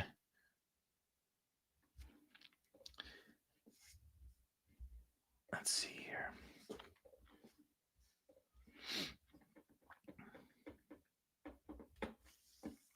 We're sitting 5-5-1 on this team, and we are going to take some punt bigs. I don't build teams like this a lot, by the way. A lot more Şengün. I mean, I take Jokic and Wemby every time I can. and I take Şengün a shitload, and then I take Duran a shitload, and then I do mix it. I take some Zoo and mix in some of these. So I don't do a lot of the zero big teams. Yeah, 16. That sounds about right. Maybe he'll play the first half, right, and not play the second half. Interested to see how he looks. Mr. Ramp Up Embiid.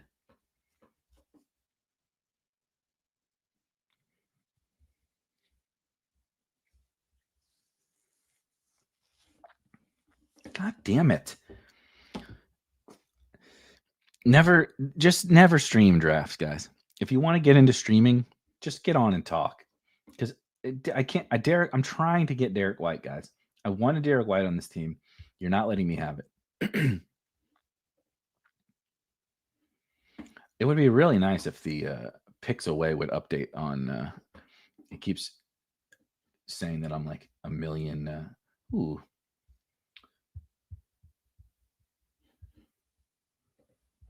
I do have a good chunk. I don't have any Jalen Johnson with these guys. Let's do that. I love me some Franz, of course. But let's build a little zero guard team. We did zero. We're doing zero big over here. Let's do zero guard. Where are we at? Okay, I need one more guard. Let's Ty Jerome to close out our guard here. Memphis is a nice little fit, 7-7-8 from playoff schedule.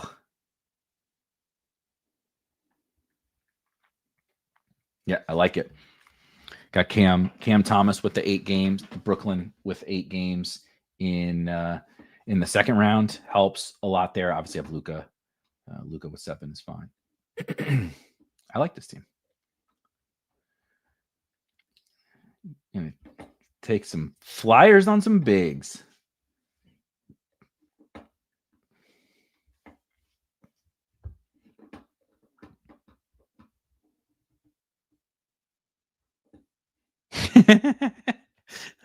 Up for sale now says, hi, you get to draft unique teams on stream, aka Waller.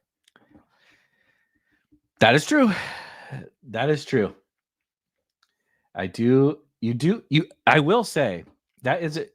I appreciate the glass half fullness. It does happen that you draft different teams because inevitably there's people that take your guys when you draft on a stream, and you do get to get a little bit of a different blend of players. So the Darren Waller thing was an accident, but also ain't mad about. I do think that the team I have from Darren Waller is really bad, but nonetheless.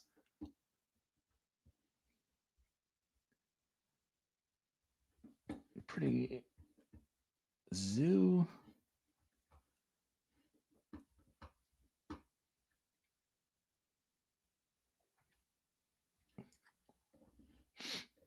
I mentioned I want to do a zero guard team here. Oh my, Tatum, huh? Okie dokie.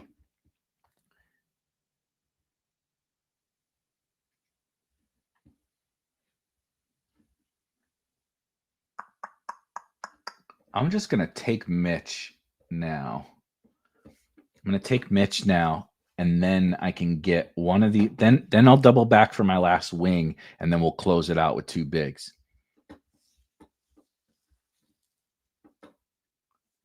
So our first team, which we'll see what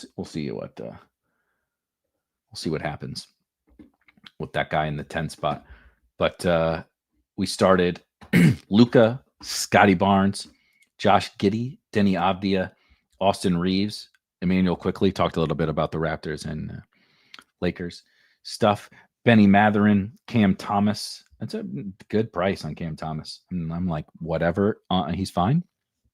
That's a really good price. He also fits really well with the playoff schedule of this team. Onyeka Okongwu, obviously talked about. I mean, I like Okongwu as well. By the way, now Jalen Johnson didn't play, neither did Dyson Daniels. But last night, Okongwu started alongside Kristaps Porzingis. I'll be interested to see. I'm not super worried about even if Okongwu doesn't start. I think it's fine. Porzingis not exactly a picture of health, and Okongwu's going to play plenty. I think he's a huge part of their team. Norm Powell is just kind of Norm's gonna have to score a lot of points. Norm is not gonna rack up a bunch of rebounds and assists, that's for sure. But Norm's kind of a floor play, right? Norm's kind of a get me. Norm and Ben Mathurin are like awfully similar, actually, in terms of just play every night, score a bunch of points, help keep me afloat, get me to the playoffs, right? Is kind of what I think about those guys. Knipple, Knipple can really play. I'm there's only one basketball in Charlotte, and we'll see how that goes with all of their guys. But I think he can play without the ball, and I think he's just a really good basketball player. And of course, his playoff schedule fit this team at the wing position really well. Ty Jerome and Mitch Robinson, we talked about those guys quite a bit already. So, like I said, we'll draft one more forward, and we'll hammer some bigs on this team. There is Boucher.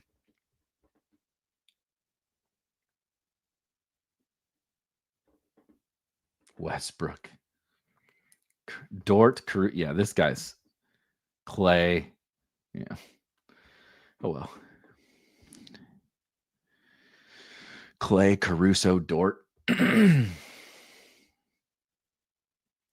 Kawhi goes. Oh, yeah. All right. We'll double big this. Duran Şengün. Okay. Now this one's going to be fun. Hopefully no one's in this one fucking this draft up. Şengün at the 107. Scotty Barnes, Jalen Johnson, Julius Randle. Randle is we're on the clock. Sorry. It's not like it matters. I'm going to do Ron Holland actually. I don't need him or Sensabaugh really. Ron Holland has the of course 8 games in the finals. Now let's just put some bigs in the queue here. Kada, Jay Huff.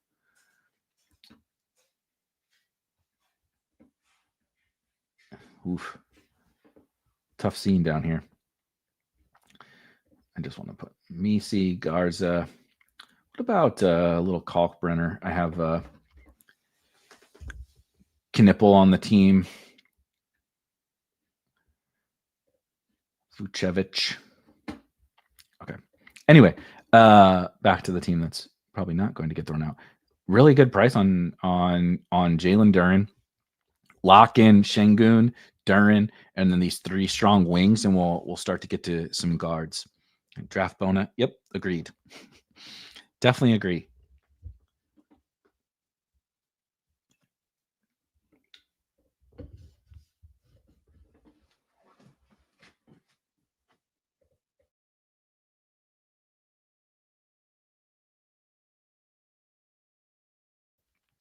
Dog's getting wound up. Can't. Here comes the howling. Get ready.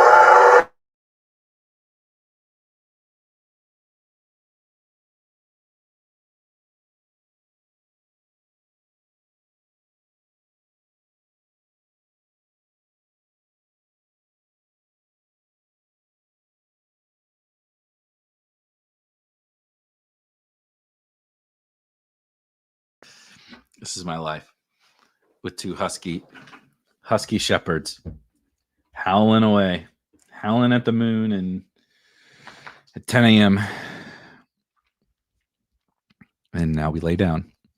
These guys. Let's see. Damn, Asar would have been sweet to close out. I could do RJ. Do I want to do RJ and really push guard? I'm only going to take 2 bigs on this team for sure. I don't have a lot of RJ Barrett. Let's try that. Let's try RJ.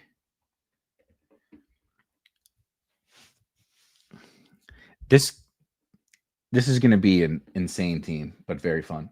There goes Kalkbrenner.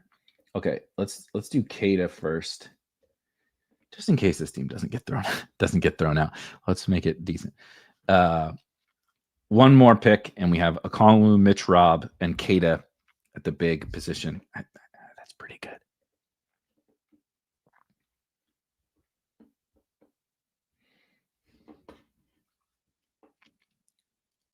Is Embiid done with back-to-backs? Is he draftable? If so, I don't think Embiid is draftable. Not at his ADP. Whoops. If you told me he was never, and I don't think he'll ever play a back-to-back again. Embiid, I don't think he'll ever play more than.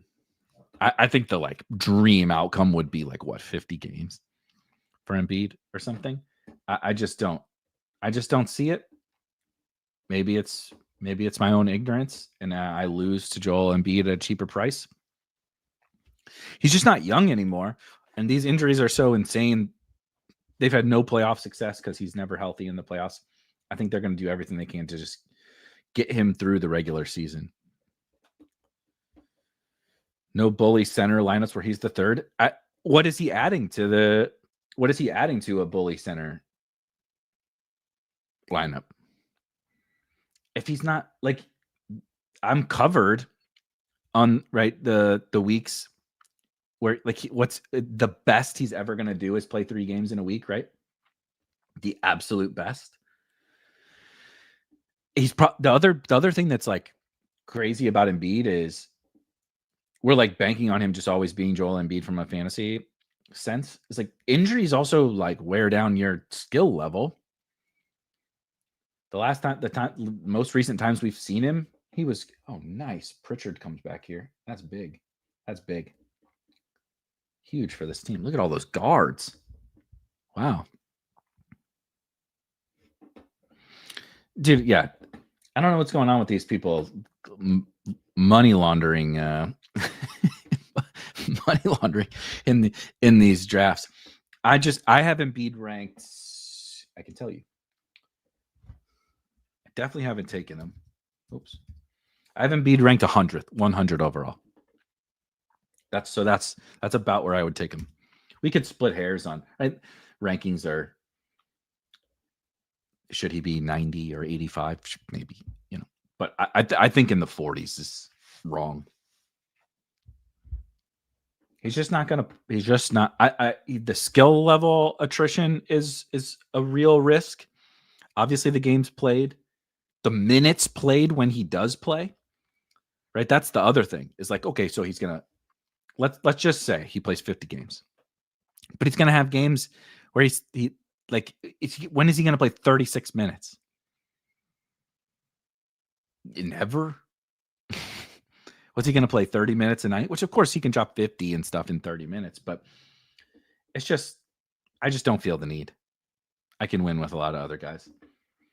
They also have a fine playoff schedule, right? They have the 8 and 7, but the opening round 6 games, he ain't playing. He probably ain't playing all 6 of those games in the quarterfinals.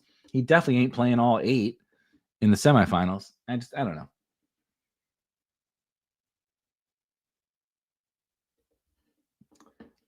It's perfect. Bona. Nice. This worked. Okay, hold on. Let's make a pick on this other team. Oh, damn.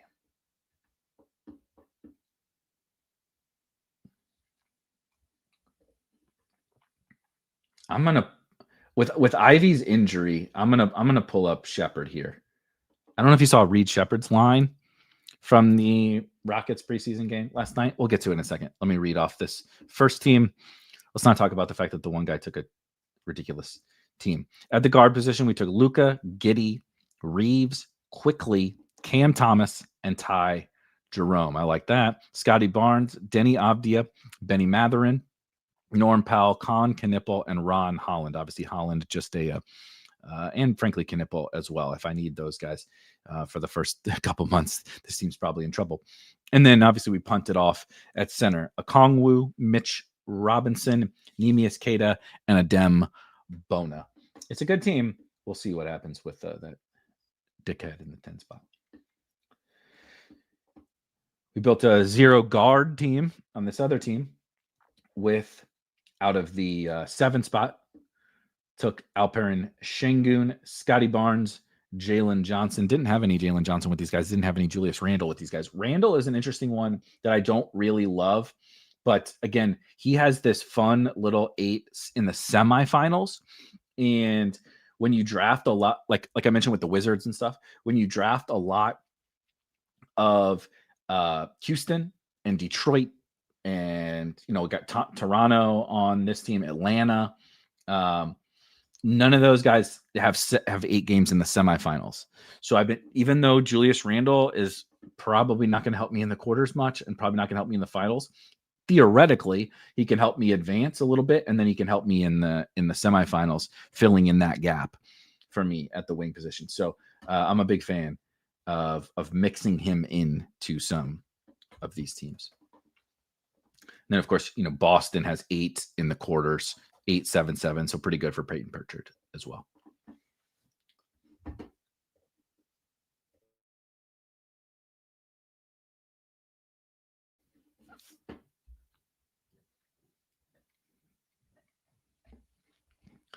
I should move my dome to this part of the screen.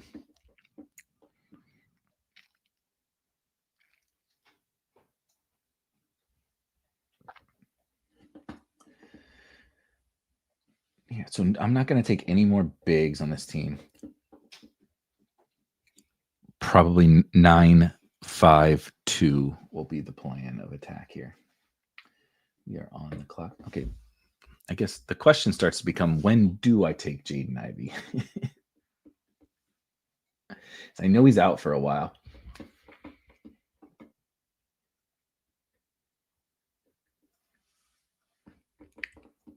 Let's do Whitmore, close out wing, see if Ivy comes back. If he doesn't, that's okay. Pajemski will be fine. Bub, I don't know what's up with Bub's health. Edgecombe will be fine.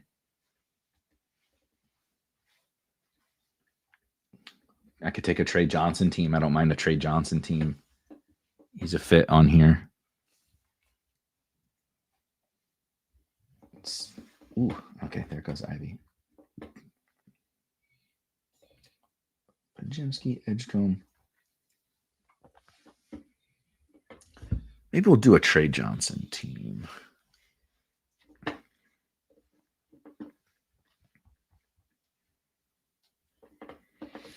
Warriors are 8 in the semis also.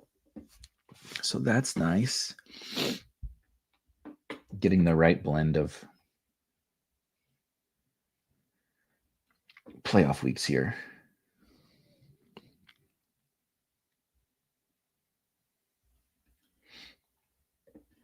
I do find it to be right. So we display the stuff on the Draft Hacker, but then you also find yourself still looking like at the playoffs. This is what I'm constantly doing in all the drafts, is like bouncing back and forth and being like, okay, I know it says this on my screen, but let's check the quarterfinals. Let's check the specific individual weeks, right? Like on the Draft Hacker, it's like, oh, this one has 3 and then 5, or this one has 4 and 4. This one has 3 and 4. This one has 4 and 3.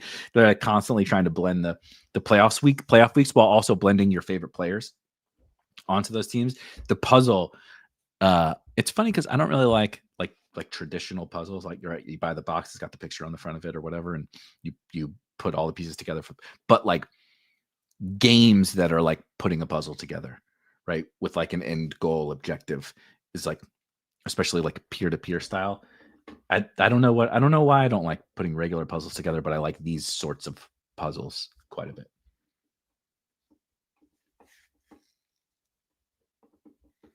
I still think it's Pajemski. I know it's been a weird preseason, but man, he just has so much potential if something happens to somebody in Golden State. Jimmy's already hurt. Steph, not exactly a picture of health. And I like the 8 in the semis here for Pajemski. Thank you, Ryan. Puzzles suck. I never really understood why those are a thing. I mean, a lot of people don't understand why what I'm literally doing right now is a thing. So that's understandable, right? People that like puzzles are like, you sit and talk about fucking fantasy basketball. Okay. You don't tell us what is cool or what's acceptable. But I've never understood. the puzzles. Just not a thing. It's just not a thing that I understand. Right. This is like the puzzle that we're talking about here is like when I start the draft, certainly when I start the best ball season, I don't know what the end result is going to be. I'm trying to put the right stuff together ahead of time and predict. I'm trying to. I don't know what it looks like, but I'm trying to predict what it looks like by putting the pieces together. Right. I know what a puzzle. Right. If you get the Hogwarts, right? I'm like, guess what? I know what it looks like. The box shows it to me. And the movies and the books and everything. I know what Hogwarts looks like. Why do I need a puzzle of Hogwarts to put it together to show me what it looks like? I know what it looks like. These little plastic or whatever wood, whatever the fuck they're made out of, like pieces. I don't get it. Yeah, we're talking about puzzles. This is what happens when you talk for 2 hours about NBA best ball, and one guy ruins one of your drafts because he takes Kobe White in the first round and Obi Toppin in the 9th and whatever.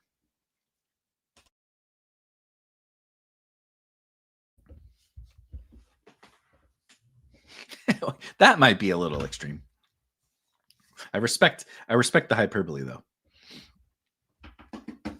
Or I respect the commitment to the hatred of puzzles. I think that's fine also.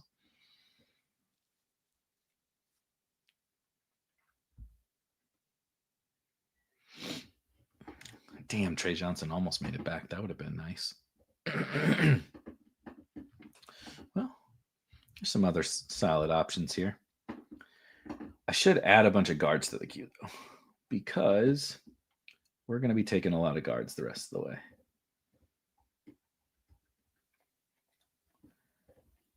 I take so much Jerome. I could take Jerome and Pippen. Frankly, it's not a bad idea.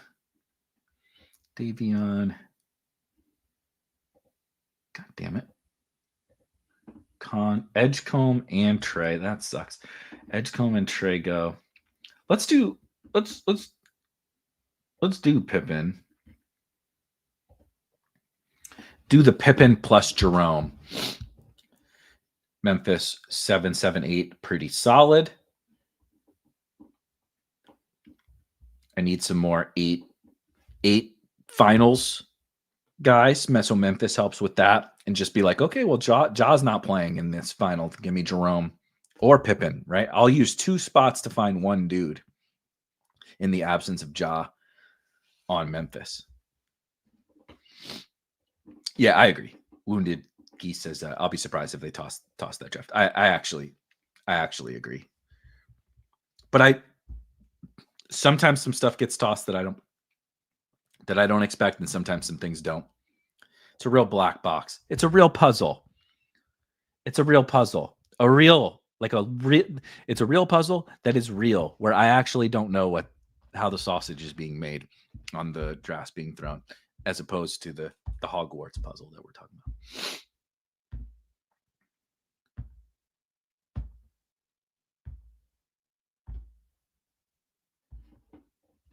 Also, I see Wounded Geese with the Browns helmet avatar. How does a Browns fan feel about Joe Flacco going to Cincinnati and then beating the Pittsburgh Steelers on Thursday Night Football with Jamar Chase cooking? No quota for toss drafts. We probably shouldn't get into that part of the world. Fun Thursday Night Football game. Fun. Got a little less sleep because it was so exciting. But there you go. That makes sense. The Bengals are just like, no one cares, but the Browns fans hate the Steelers, so it's all good. I respect that.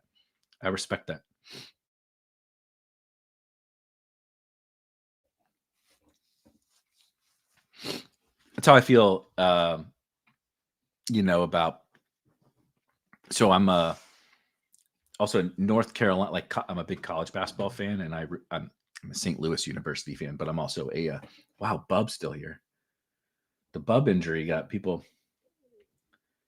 It was knee soreness, right? Yeah. Let's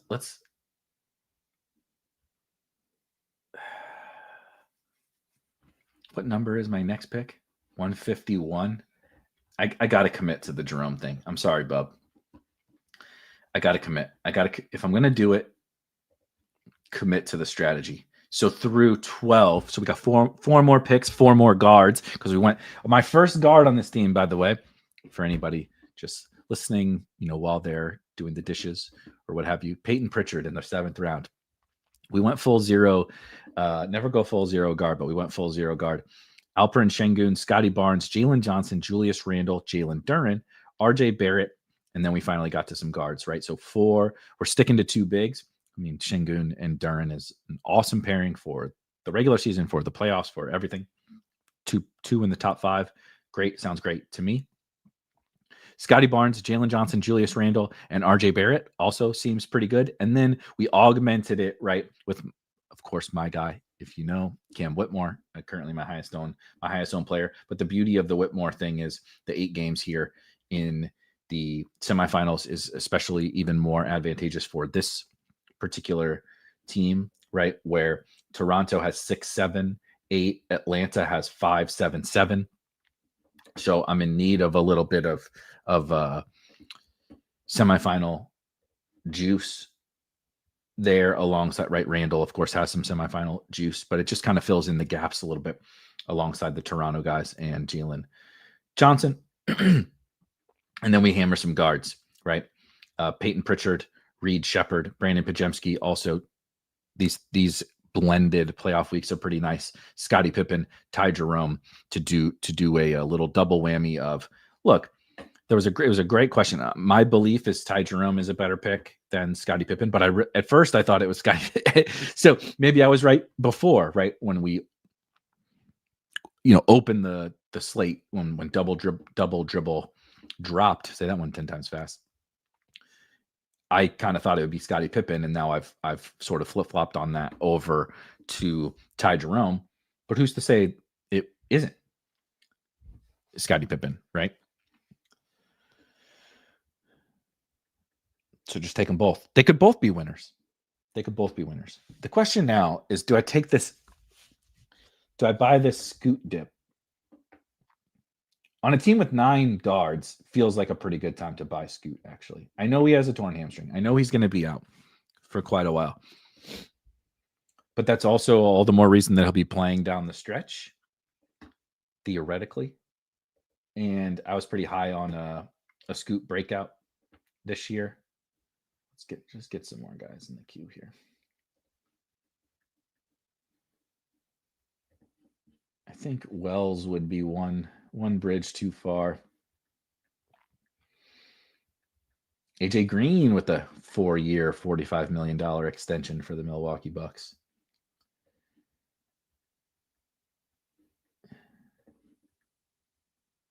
Well, Cedric Howard would theoretically pair well with. Okay, I think that's enough in the queue.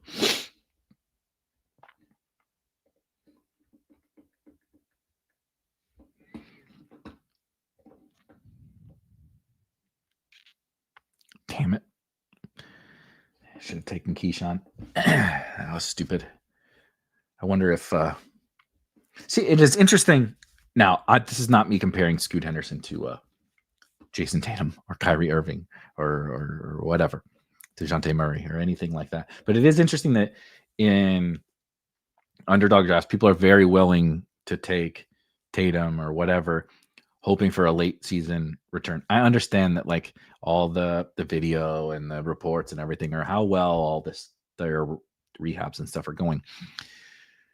But the big thing about, I'm not drafting the injured guys. People have asked about that, like Tatum, Kyrie, etc. And if that ends up being wrong, that ends up being wrong. But the big problem with those guys for me is that these teams just don't rush these guys back. These guys, they're thinking about the next 5 years, the Celtics especially, and the Mavs, frankly. They're thinking about the next multiple seasons. They're not just like, this is a gap year for the Celtics. They're not going to rush Tatum back no matter how good the rehab's going. And then, so let's say he does come back, and he does come back before we even think. He's not going to play back-to-backs. He's not going to play 30, right? Tatum was playing 38, 40 minutes. That's not happening. So it's still fine, right, for these prices. But I think there's a misconception about what these injured guys will even provide when they do come back, right? You're usually not like you don't just snap back 9 months after an Achilles tear and you're first team all NBA level player. It just doesn't happen. You don't play those minutes, So that's just there's been a lot of questions about Tatum and Kyrie specifically, those two guys, but Halliburton and DeJounte Murray.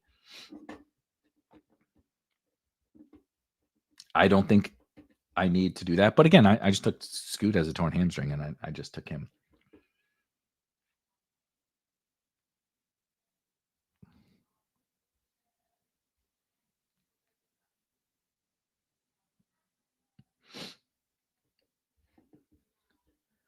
Let's see.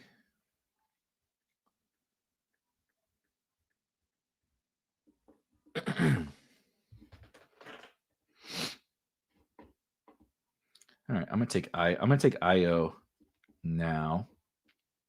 Get back to a real producer, not an injured guy here. These teams are kind of fun. I'm not gonna lie to you. I'm not gonna lie.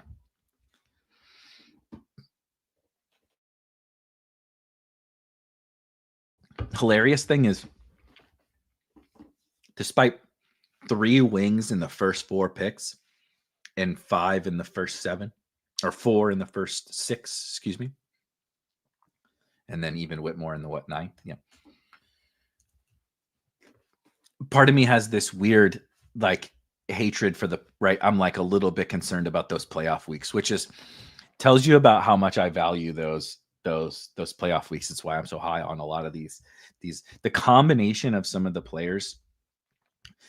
Like, again, not to keep belaboring it, but like the Rockets, the Pistons, the Wizards, like these teams that have awesome playoff schedules, but also awesome, just like in a vacuum picks. The Şengüns, the Amens, both the Thompson bros, right? And all of these Wizard young fellas. If you have it, right, if you prefer Trey Johnson to Whitmore, sounds good to me. If you prefer Trey Johnson to Keyshawn George, sounds good to me, right? If you prefer those guys, it's totally fine. We all have probably our different flavors. Do you really want to take Alex Sarr or Bilal Coulibaly, Bub, right? All sounds good to me. The combination of the fact that these guys have such awesome playoff schedules, the schedules fit together so well, and then they're also just really good targets, period, is like, just give me those guys. I'm just going to keep drafting those guys, and I can figure out how to more puzzles. I can figure out how to put the puzzle pieces together around them to make it work.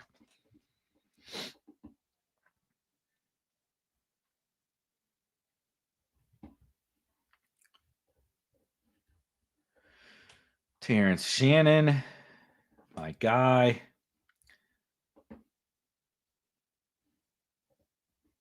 See if there's anybody here that I missed. I'll toss Cole Anthony in there. Brandon Williams, I think, is back, right? Did he play last night? What did old Brandon Williams do last night? Oh no, it was Wednesday. Did he play? Cleared for Wednesday, and I'm looking at last night. What a mess. Let's see. Came off the bench for 3 minutes, scored 5 points. 5 points and a rebound. He's a +9 in 3 minutes. Well, Brandon Williams needs to get some respect. He's good. Good at basketball. Good at the game.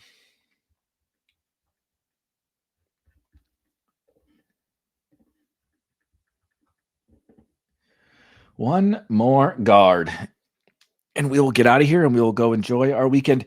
If you're into the NFL streets, yesterday, myself and Jordan Vanek covered the NFL DFS slate for week 7. Later on today, myself and Robert Coakley will be covering your survivor pools. Hopefully you were not dumb enough to take the Steelers last night on the road at Joe Flacco's Cincinnati Bengals.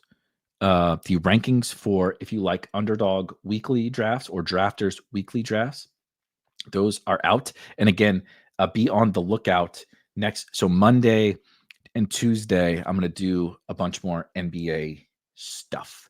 And of course, if you want our rankings and the core plays that are out there and access to the Discord to talk with a bunch of the folks that I've seen here in the chat are in the Spike Week Discord. You just sign up for Spike Week Premium, link your account under your account tab, right? I've had a lot of people, understandably, like join the Discord because you can join it for free and you get access to, right? That's how you can like put support tickets in and stuff like that within the Discord. There's some general overall channels within there, but there's like a shitload of channels that are behind the paywall. So if you have a Spike Week account, you just go to your account page on spikeweek.com and there's a button that says like connect to Discord, and it'll give you, then you'll get access to all of the premium channels, which is of course where there's game day channels, right, where we're all hanging out. Like last night, there's a shitload of people just hanging out, sweating the game, celebrating big plays, celebrating Jamar Chase, laughing at the Steelers.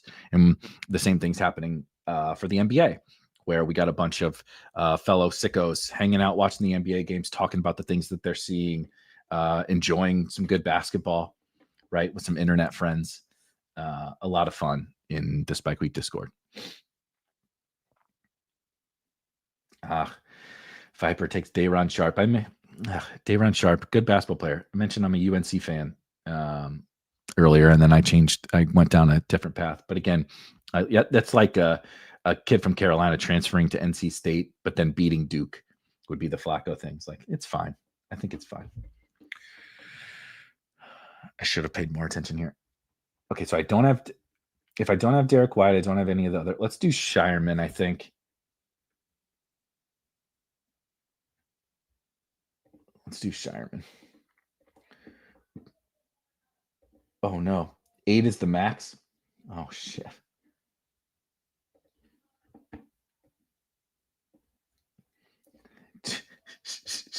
I have my max. Set at 8. Whoopsies. Anyway, we took Jarris Walker. But fun team. Alperen Şengün, Scotty Barnes, Jalen Johnson, Julius Randle, Jalen Duren, RJ Barrett, Peyton Pritchard, Reed Shepard, Cam Whitmore, Brandon Pajemski, Scottie Pippen Jr., Ty Jerome, Scoot Henderson, Ayo Dosunmu, Terrence Shannon, and Jarris Walker. Hopefully, guys, that this helped at least somewhat with your NBA best ball drafts. Enjoyed this weekend. Again, if you want the rankings, hop in Spike Week Premium in the description. If you have any questions, comments, players you want to hear about, drop it in the comments. I'll happily answer just in the comments to anyone. You don't even have to join the Discord or anything. You have a question, you have a player you like, you have a differing opinion on one of the players that I mentioned that I like, by all means, drop a comment. And of course, you can join the Discord and get questions answered at any time. If you have a strategy question, same thing with the comments. But be on the lookout, as I mentioned, for Monday and Tuesday, we're going to do some more drafts. We're going to hop over on DraftKings. We're going to hop on Drafters. We're going to get back into the double dribble streets on Monday and Tuesday leading up to NBA. I'm so excited for the season to get here. Excited to do some more drafting. Enjoy your weekend. Enjoy your drafts. And of course, I'll see you guys on Monday and Tuesday for a little more hoop action here at Spike Week. Peace.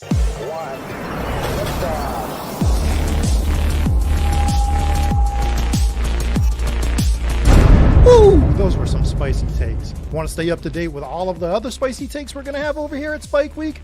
Why don't you press that subscribe button below? If you turn notifications on, we draft a team, boom, you know about it. We have another spicy take, boom, you know about it. You can be there. You can draft with us. You want to stay up to date? That's how you do it. All right, we'll catch you later next time here at Spike Week.